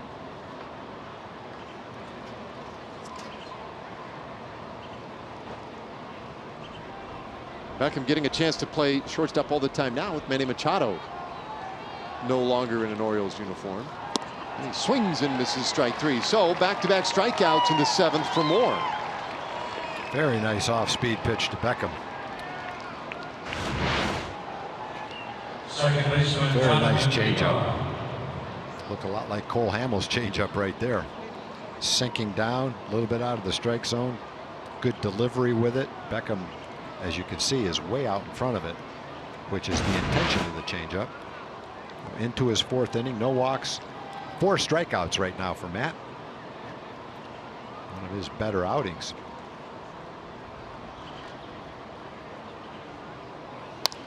First pitch, and this one smashed into right field by Villar.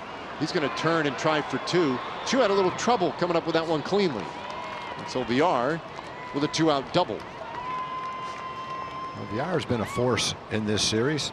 Right Probably his 8th hit in the series, 7th or 8th hit in the series. He has a home run, a double, a single, and a walk in this game. Just kind of waits and inside outs that ball to right field. Who's been a little bit over towards second base. The ball was hit to his left.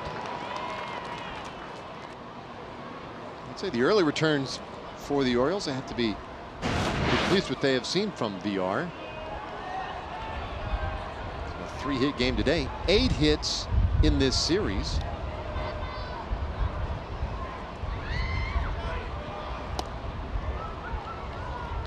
Trumbo now takes low for ball. Trumbo with a couple of hits, including a home run. See there at the bottom of the screen, 9 RBIs in the last 8 games. And I thought your point was a good one, Tom. He seems to be heating up. Good time for him to leave town. Sure is.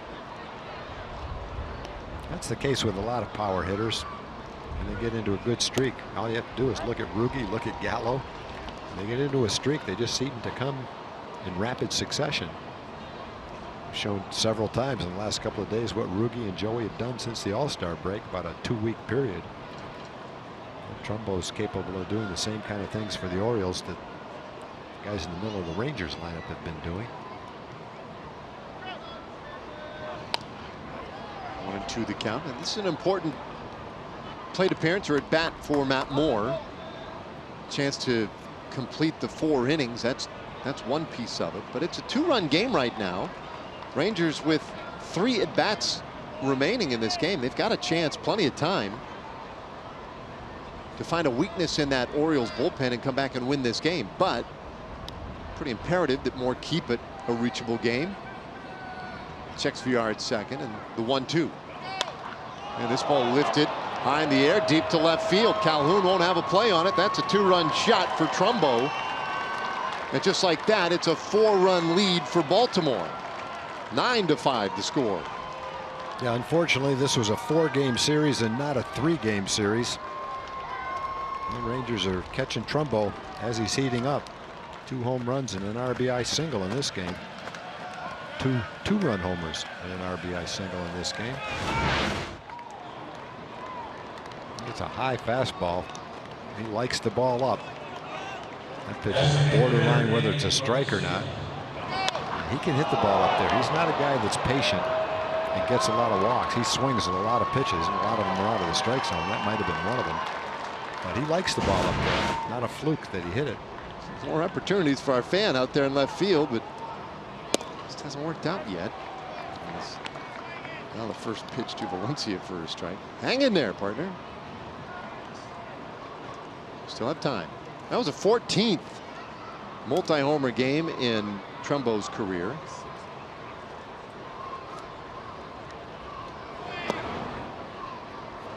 Ball and a strike to Danny Valencia. Hadn't been a good day for him at the plate. 0 for 3.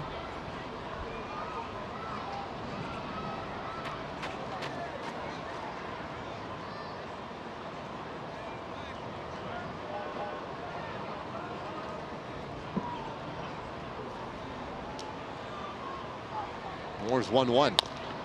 Chopper third base. Back on it, Profar. The turn, the throw. In time. And they get Valencia. Great job by Guzman to keep a toe on the bag. And the inning is done.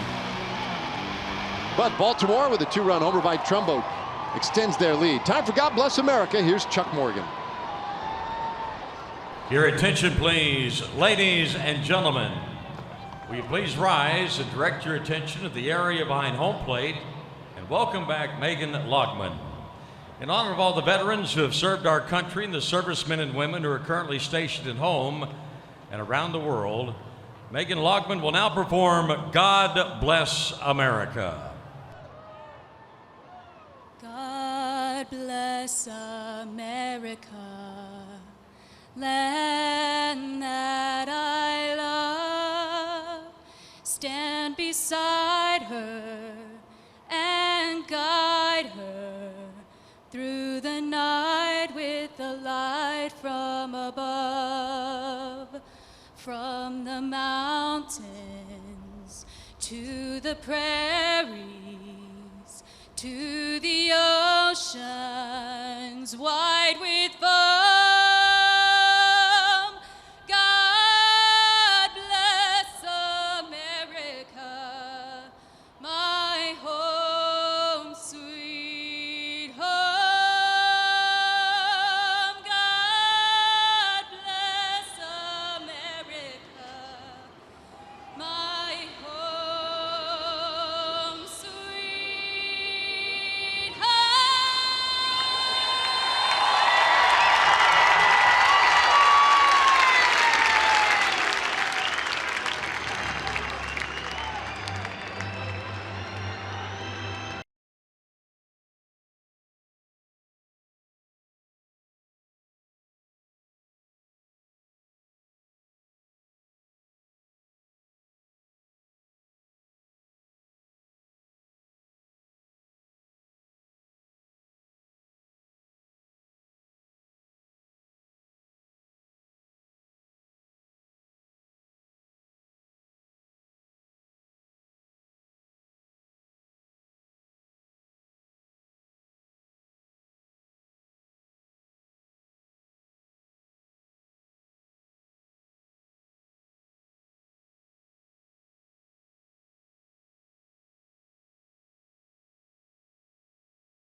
One thing I want you to take away from today's game, it's Saturday, August 18th.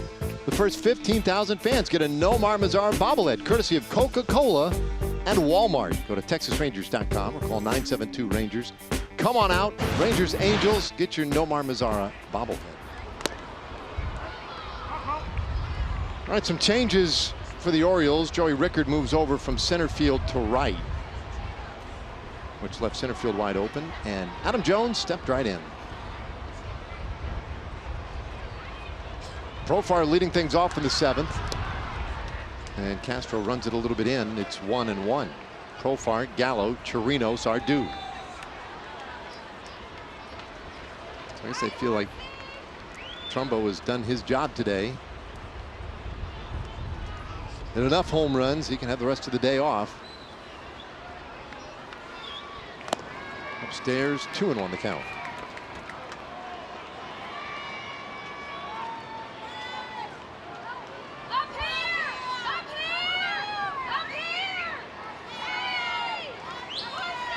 You know, Castro came on last inning. He struck out Andrews to end the inning. Well, he's now fallen behind Profar, 3-1. It was a struggle today for Jeffrey Ramirez. Didn't get through 2 innings. He walked 5, gave up 5 runs. But Tanner Scott, Donnie Hart, and so far Miguel Castro have been very tough. Well, maybe there's a start with a leadoff walk. They've walked 1 and struck out 8 in 4+ innings, 4 1/3. That might be the break that they needed. Now a Wells Fargo look ahead. We've mentioned that Seattle coming to town beginning tomorrow night. A matchup of some big sluggers, guys like Joey Gallo and Nelson Cruz. Since the All-Star break, pretty much neck and neck. Gallo has had a slightly better run, but Cruz certainly has heated up a little bit himself.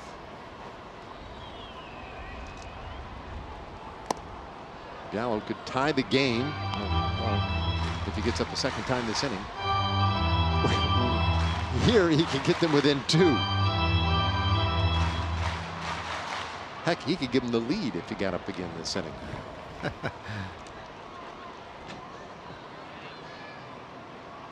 Profar with a lean over there at first, but not running, and the pitch in the dirt. 1-1. Castro's, go ahead, Dave. No, go ahead. Castro's pitched a lot of innings, 65 innings, 64 innings. He's walked 39 batters, 40 now, so his command has not been great. Has a nice arm, though. Keeps the ball in the ballpark. He's only given up 4 home runs, but a few too many walks.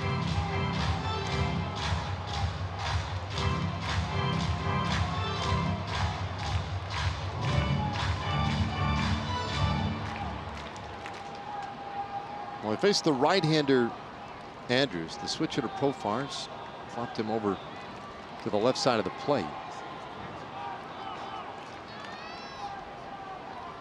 And now the first true left-handed hitter in Joey Gallo. It's 2-2.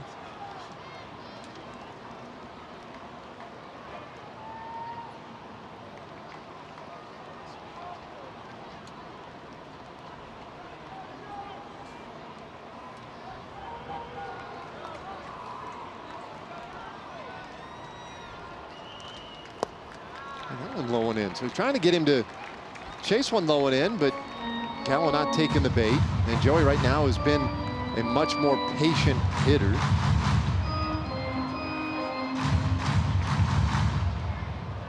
The splits for Castro, while left-handed hitters are better against him, they're not dramatically so. The power is better for left-handed hitters than it is for righties. 3-2. And that one popped foul out of play. Good velocity, 96 miles an hour, and a great swing. When Joey gets in that kind of groove, you almost expect him to hit a home run every time he swings at a good pitch.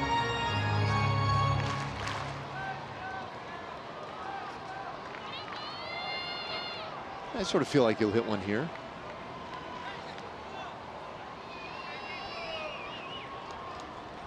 He comes up empty.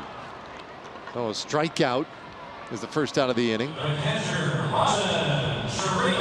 Time for a Chevy game break. Let's say hi again to Leslie McCaslin.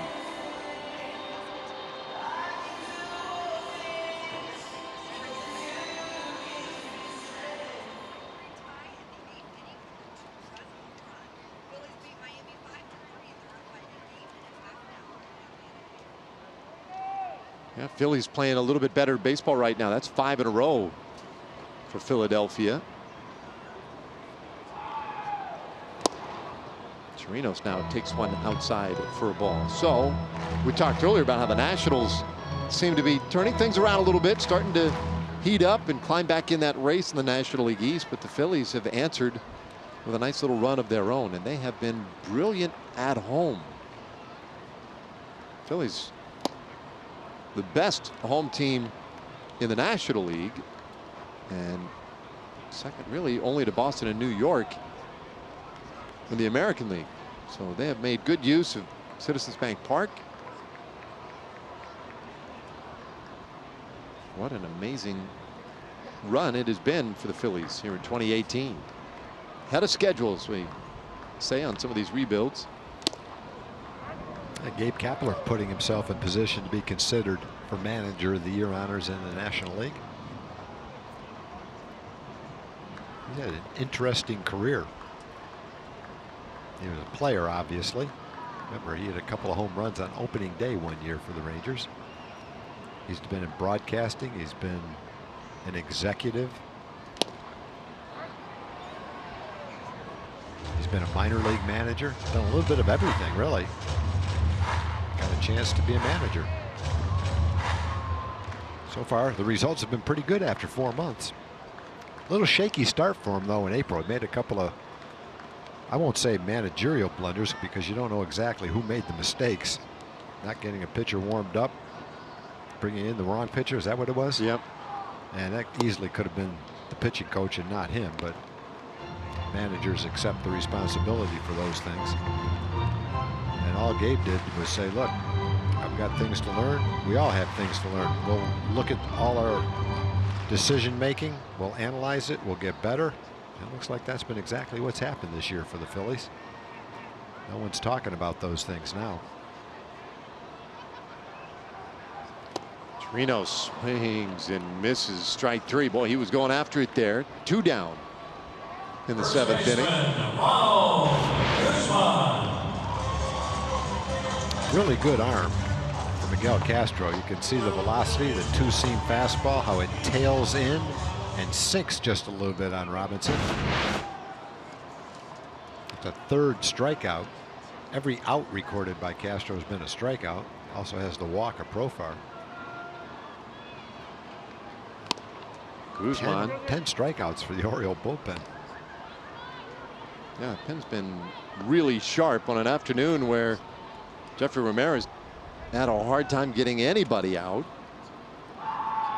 And Buck Showalter pulled the parachute on him in the 2nd inning. It was like, all right, you know, so give it to my Penn, see if they can handle it. They have handled it quite well. In fact, Penn has not allowed a Ranger to get as far as 3rd base yet, since 2 out in the 2nd inning. No balls, 2 strikes on Guzman.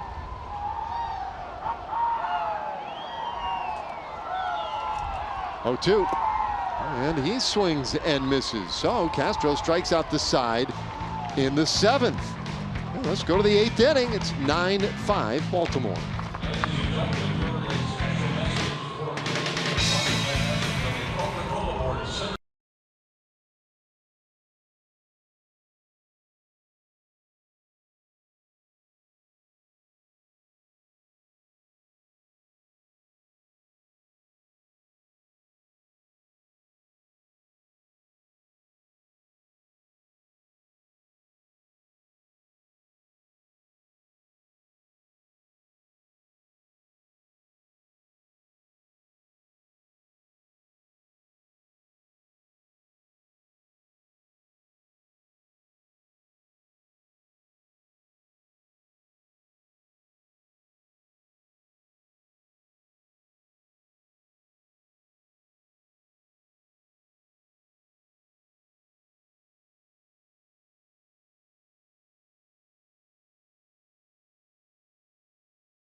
It's kind of a fly ball for him. Next one was a fly ball, but it went even farther. The unfortunate part of that was that pitch was well executed by Matt Moore. They're trying to get him to swing at a high fastball out of the strike zone. Unfortunately, he did, and he hit it out of the ballpark. Just goes to show you, you can have a good plan, but there's no guarantee. It might give you the best percentage chance, but hitters like Trumbo are streak hitters, and when they get hot, it doesn't always mean that they can't hit the pitch you're trying to throw and hit it hard, and that's what Trumbo did today. Twice. He also had an RBI single. He's knocked in 5 runs. Well, here is Jeffrey Springs. Made his big league debut in Arizona on Tuesday and threw the ball pretty well. First inning, you could tell he was pretty amped up, but really dialed it in the second inning. In fact, retired the final 4 batters he faced. He got 3 strikeouts. Called up prior to the game on Tuesday from AAA Round Rock. I really had to scramble to make it down to Phoenix and join us. Got there just in the nick of time. Anyway, he's on here with the 8th inning. He gets Trey Mancini, Renato Nunez, and then Joey Rickard. And a bouncing ball third base. Profar, well practiced today down there, and turns in another one. 1 away. That second play he's made off to his left like that, waiting for the hop. I think he had one against Valencia to end the 7th inning, as a matter of fact. It's all about trying to play the hop so that you can field it cleanly, yet still know that you have plenty of arm strength to make the play across the diamond. A lot depends on who the runner is. But a good day defensively over at third base for Jurickson. Good day offensively too. He's had a single and he's walked 3 times.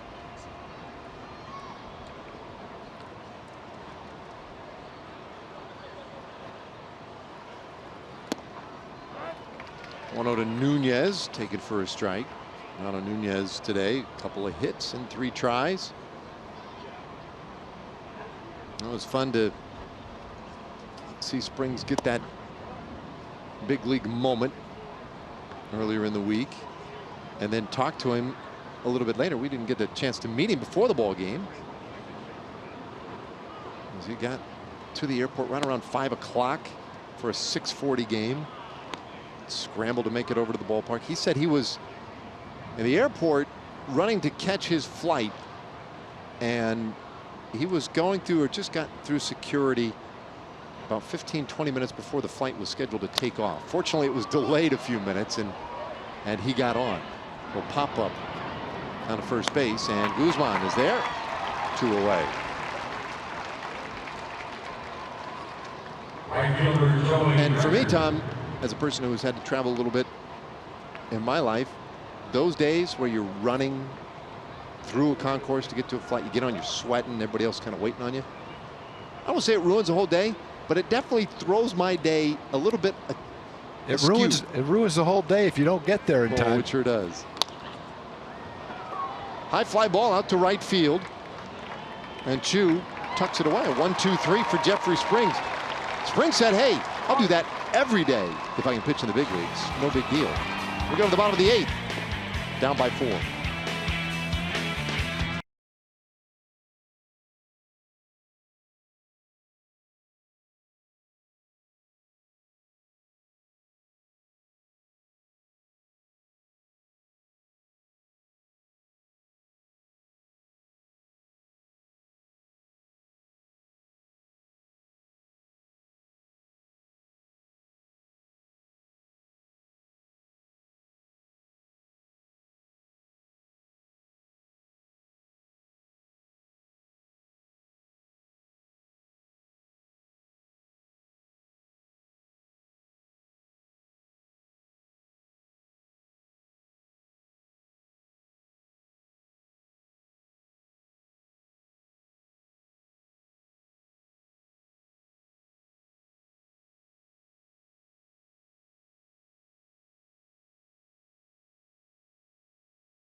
you back to Globe Life Park in Arlington. We've been talking a lot lately about the young guys and their development. One guy who has been particularly pleased with the progress is veteran Elvis Anders. He talked today about just how much this group has matured, just how much they've progressed, and got a little, I guess, nostalgic and couldn't believe that he wasn't considered one of the young guys anymore.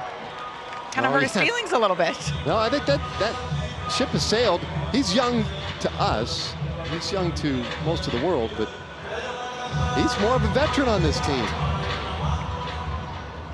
It's kind of funny, though. I mean, I guess that realization comes at some point, right? That, well, I'm not the kid anymore. Yeah. Well, here is Paul Fry, the final left-hander available out of that bullpen for the Orioles, and that bullpen has struck out 11 Rangers so far this afternoon, and Fry making his 16th appearance.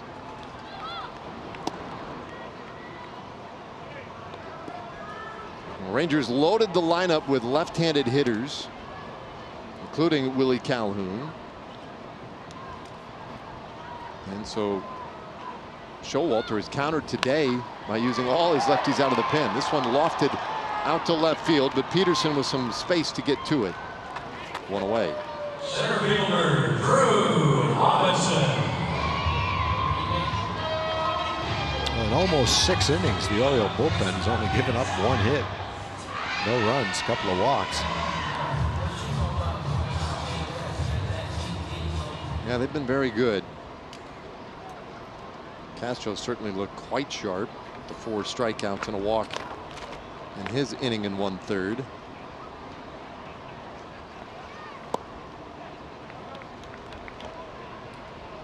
So Robinson, another left-handed hitter. 1 for 3, had the double back in the second.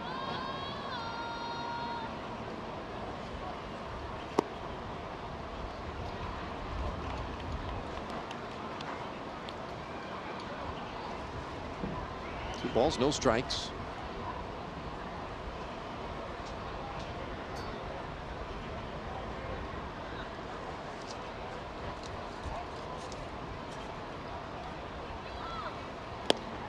Oh, good breaking ball. 2-1.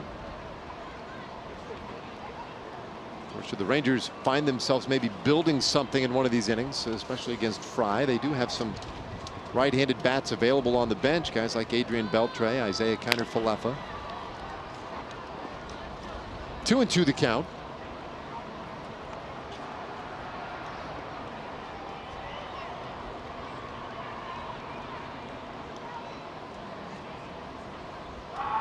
It's fairly relaxed again with the hoodies.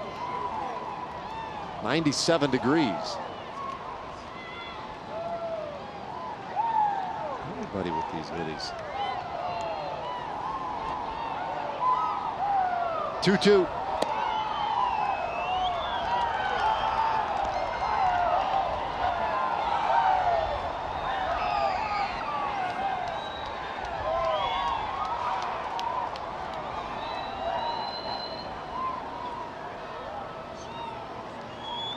And there's ball 4. So a base runner in this 8th inning. Well, we're lighting up the night skies once again. Post-game fireworks shows on Friday nights, and fans can get $16 Upper Reserve tickets for Friday home games, courtesy of Fox Sports Southwest and T-Mobile. Go to TexasRangers.com and use the coupon code FSSW Fireworks.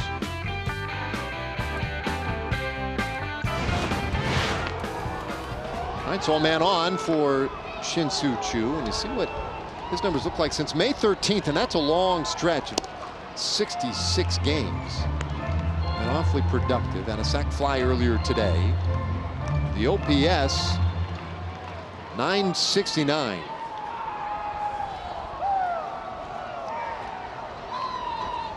Mixed in the middle of all that was his 52-game on-base streak. 1-1.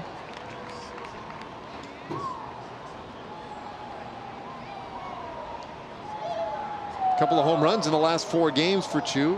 A double in there as well. Maybe some signs that the power surge coming back again.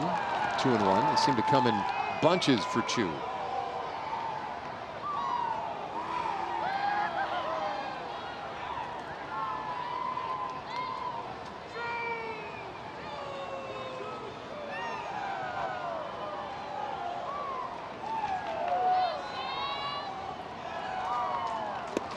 Upstairs, that one in and out of the glove of Austin Wins, but 3-1 the count. Didn't get far enough away. Robinson doesn't want to risk making it out on the bases.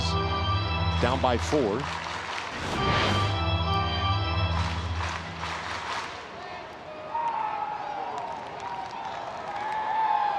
right, Chu ahead in the count here, 3-1. Rangers have been having a little bit of a difficult time offensively, but good hitters count for Chu. Rangers need 4 runs, though. They don't really need a home run. They need some base runners late in the game. Take a home run, though. They'll take a walk as well. Yeah, back-to-back walks. And those 2 walks now precede the part of the order where things get very interesting for the Rangers. Here comes Rougned Odor. Fry had only walked 3 batters in 15 innings coming into this game.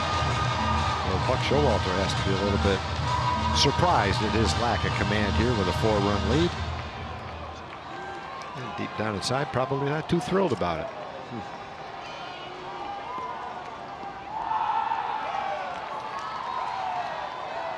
So the couple of men on. Here is the dangerous Rougned Odor. Lefty on lefty. And that one gets away. All the way to the backstop. Robinson goes to third. Chu to second on the wild pitch.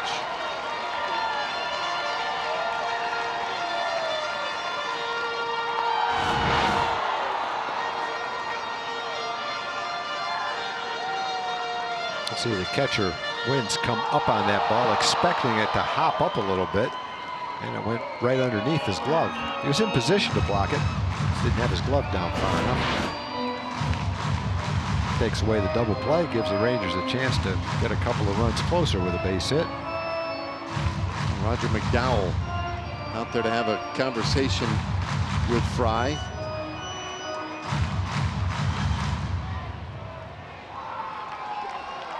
Fry, already the 4th pitcher used out of the bullpen. Michael Givens getting ready out there in case he's needed. And he may well be needed.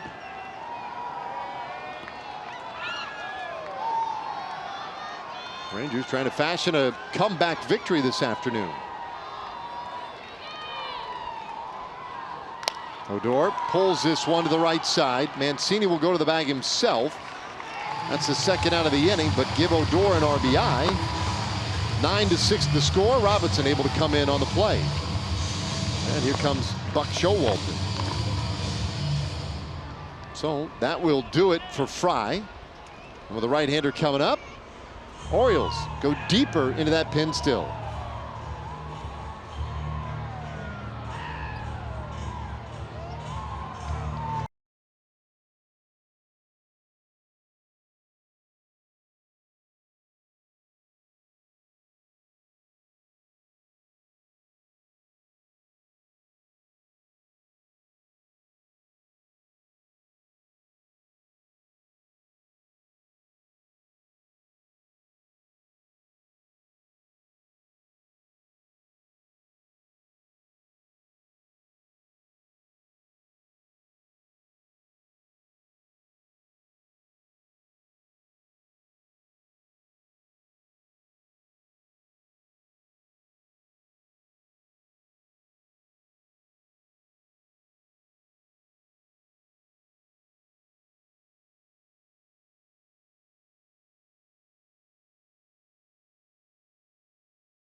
The 8th inning with a man aboard, 2 away. And we take a look at our upcoming schedule. Mariners in for 3. Those are huge games for Seattle. Monday through Wednesday, an afternoon game. Then it's just a one-city trip off to New York for a long weekend in the Bronx before coming home for another homestand. Diamondbacks, Angels in town. Michael Givens making his 50th appearance for Baltimore in a big spot here in the 8th.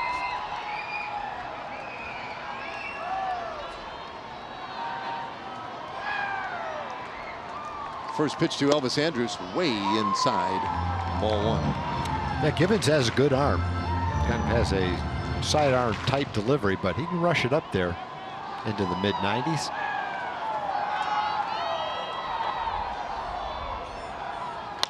Andrus lifts this one high in the air out to right field. Rickard waiting. And that will do it. The Rangers will have to settle for 1 run. They leave a man. The 9th inning coming up. It's a 9-6 ball game.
Slight refreshing finish. And for that refreshing finish, we're going to highlight Jonathan Villar, who's had a nice game today. He walked, he singled, he homered, and he doubled. And today he scored 3 runs. Here's a look at the double. He went 0 for yesterday. The Rangers shut Villar down yesterday, but in the first 2 games, he had 5 hits. So in the 4-game series, newly acquired Jonathan Villar, who just got here for this series, ended up with 8 hits. They traded Jonathan Scope, but it looks like the guy they got in return, among others, is doing a pretty good job to fill that void with 8 hits in his first 4 games as an Oriole. Ground ball into the hole and through into left field. That's a base hit for Austin Wynns. Lead man on here for Baltimore in the 9th inning.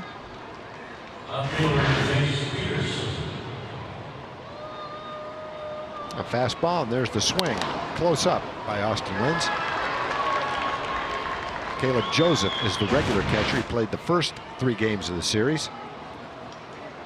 Austin Wynns gets the start today and makes the most out of it with a 3-run homer.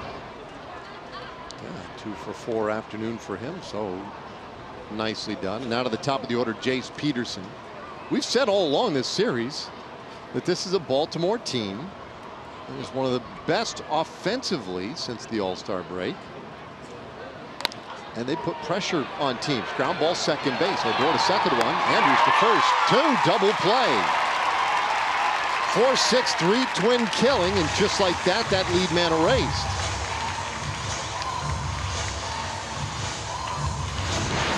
Take a look at the replay.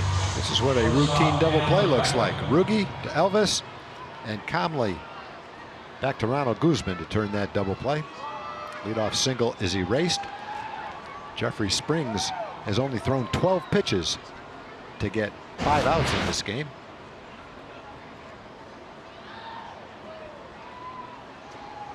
Well, first pitch swing. Beckham sends this one foul. Whoa, what with a the play. glove. Nice play. Stays with it. You can't make that play without a glove.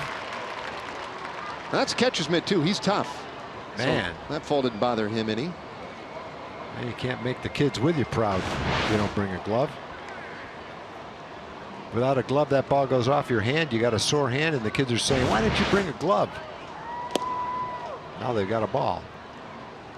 Come on, give him a fist. There you go. Can I have the ball? Nope, can't. I caught that ball. Oh, he does have it. Sorry. Nice play. That is a good day for those guys down there. 1-1. Yep, and a long game in the sun. They're staying till the bitter end too. He's waiting for one. Hang in there, partner. He doesn't have one yet, but that's loyalty right there. He's had opportunities. He's seen 3 or 4 fly in that direction. Most of the people around him have missed him and left. He's hanging in there. Got the feeling. Now 2 out here in the 9th inning. Beckham 0 for 3 today. And Jeffrey Springs trying to author another scoreless inning. Fly ball, foul, out of play.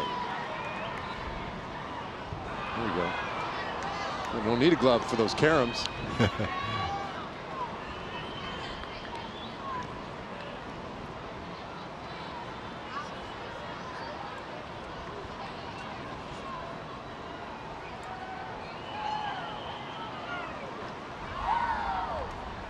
Springs trying to keep it a 3-run game. And a swing and a miss. He strikes out Beckham. And that's a great way to finish the top of the 9th inning. So now the Rangers, last chance coming. Profar will lead things off. Joey Gallo do second. And then Robinson Chirinos down by 3.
As we welcome you back, down but not out. We're coming up on our post-game edition of Rangers Live, presented by Frontier and by Fios. Pudge, okay, Elvis Andrus extended his hitting streak to 16 straight games. That's pretty impressive. That's pretty impressive. You know, it's good to continue doing that. He missed a couple of balls, but tough day from Drew Hutchinson today. Well, I want to talk about Profar and his defense at third base. We'll go from there. All right, got more coming your way, and maybe it'll be a Rangers comeback. Who knows? Dave and Tom, we're calling it right now.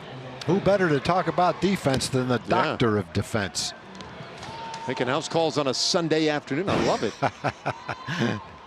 Well, Profar, who has had a really nice day defensively, has been on every time he's come to the plate as well. 3 walks and a base hit. Good guy to start this 9th inning rally for the Rangers. When he takes a strike, it's 1-2.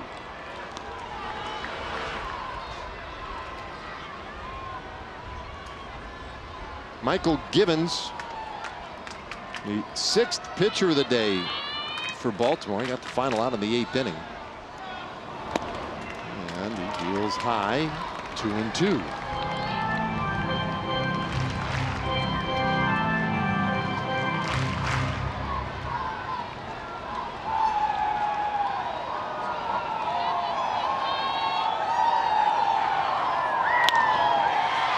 Nice one out to left field. Peterson right there. One away.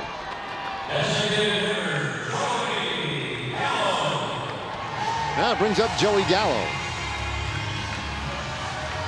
Rangers scored a run last inning. Drew Robinson had walked. A wild pitch ultimately got him to third base, and he came in on an Odor ground ball. That made it a 3-run game just before Givens came in the game, which made it suddenly a safe spot for the right-hander.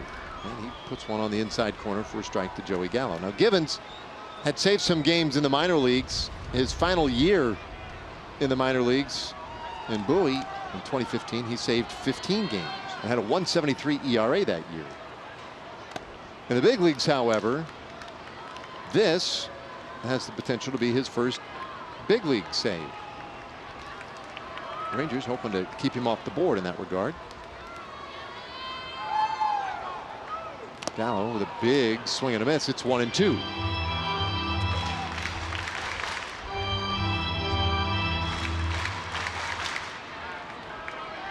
Joey walked, had an RBI single, and then struck out his last 2 times up. He'll stay alive. Orioles made so many trades, and then Buck Showalter before the series began. Lots of questions about how he would construct the back end of his bullpen. Specifically, well, who's going to be your closer? And he was very dismissive of that. He said, well, we have to be in those spots for that to really matter. Up and away, it's 2-2, and here they are. So Givens will get that first shot, apparently. Well, given the makeup of their bullpen, the inexperience and the youth, he would be the logical guy.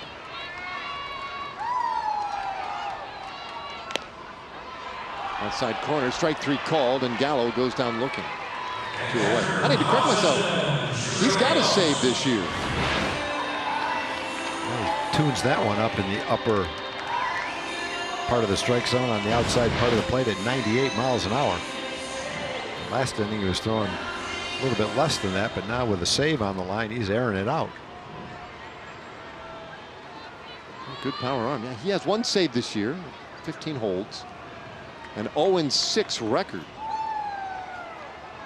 In any case, with 2 outs, it's up to Chirinos to keep the inning alive here. Well, we had that 2-run single back in the first inning, a walk and a couple of strikeouts.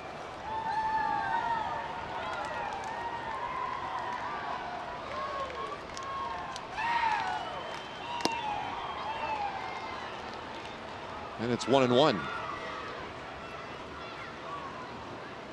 Well, Rangers have already won the season series with Baltimore. They've won this series. It's the first time this year the Rangers have won a 4-game series. This one blooped back of first. Mancini will put it away, and that ends the ball game today. 9-6. Baltimore salvages a win in this 4-game series by taking the finale.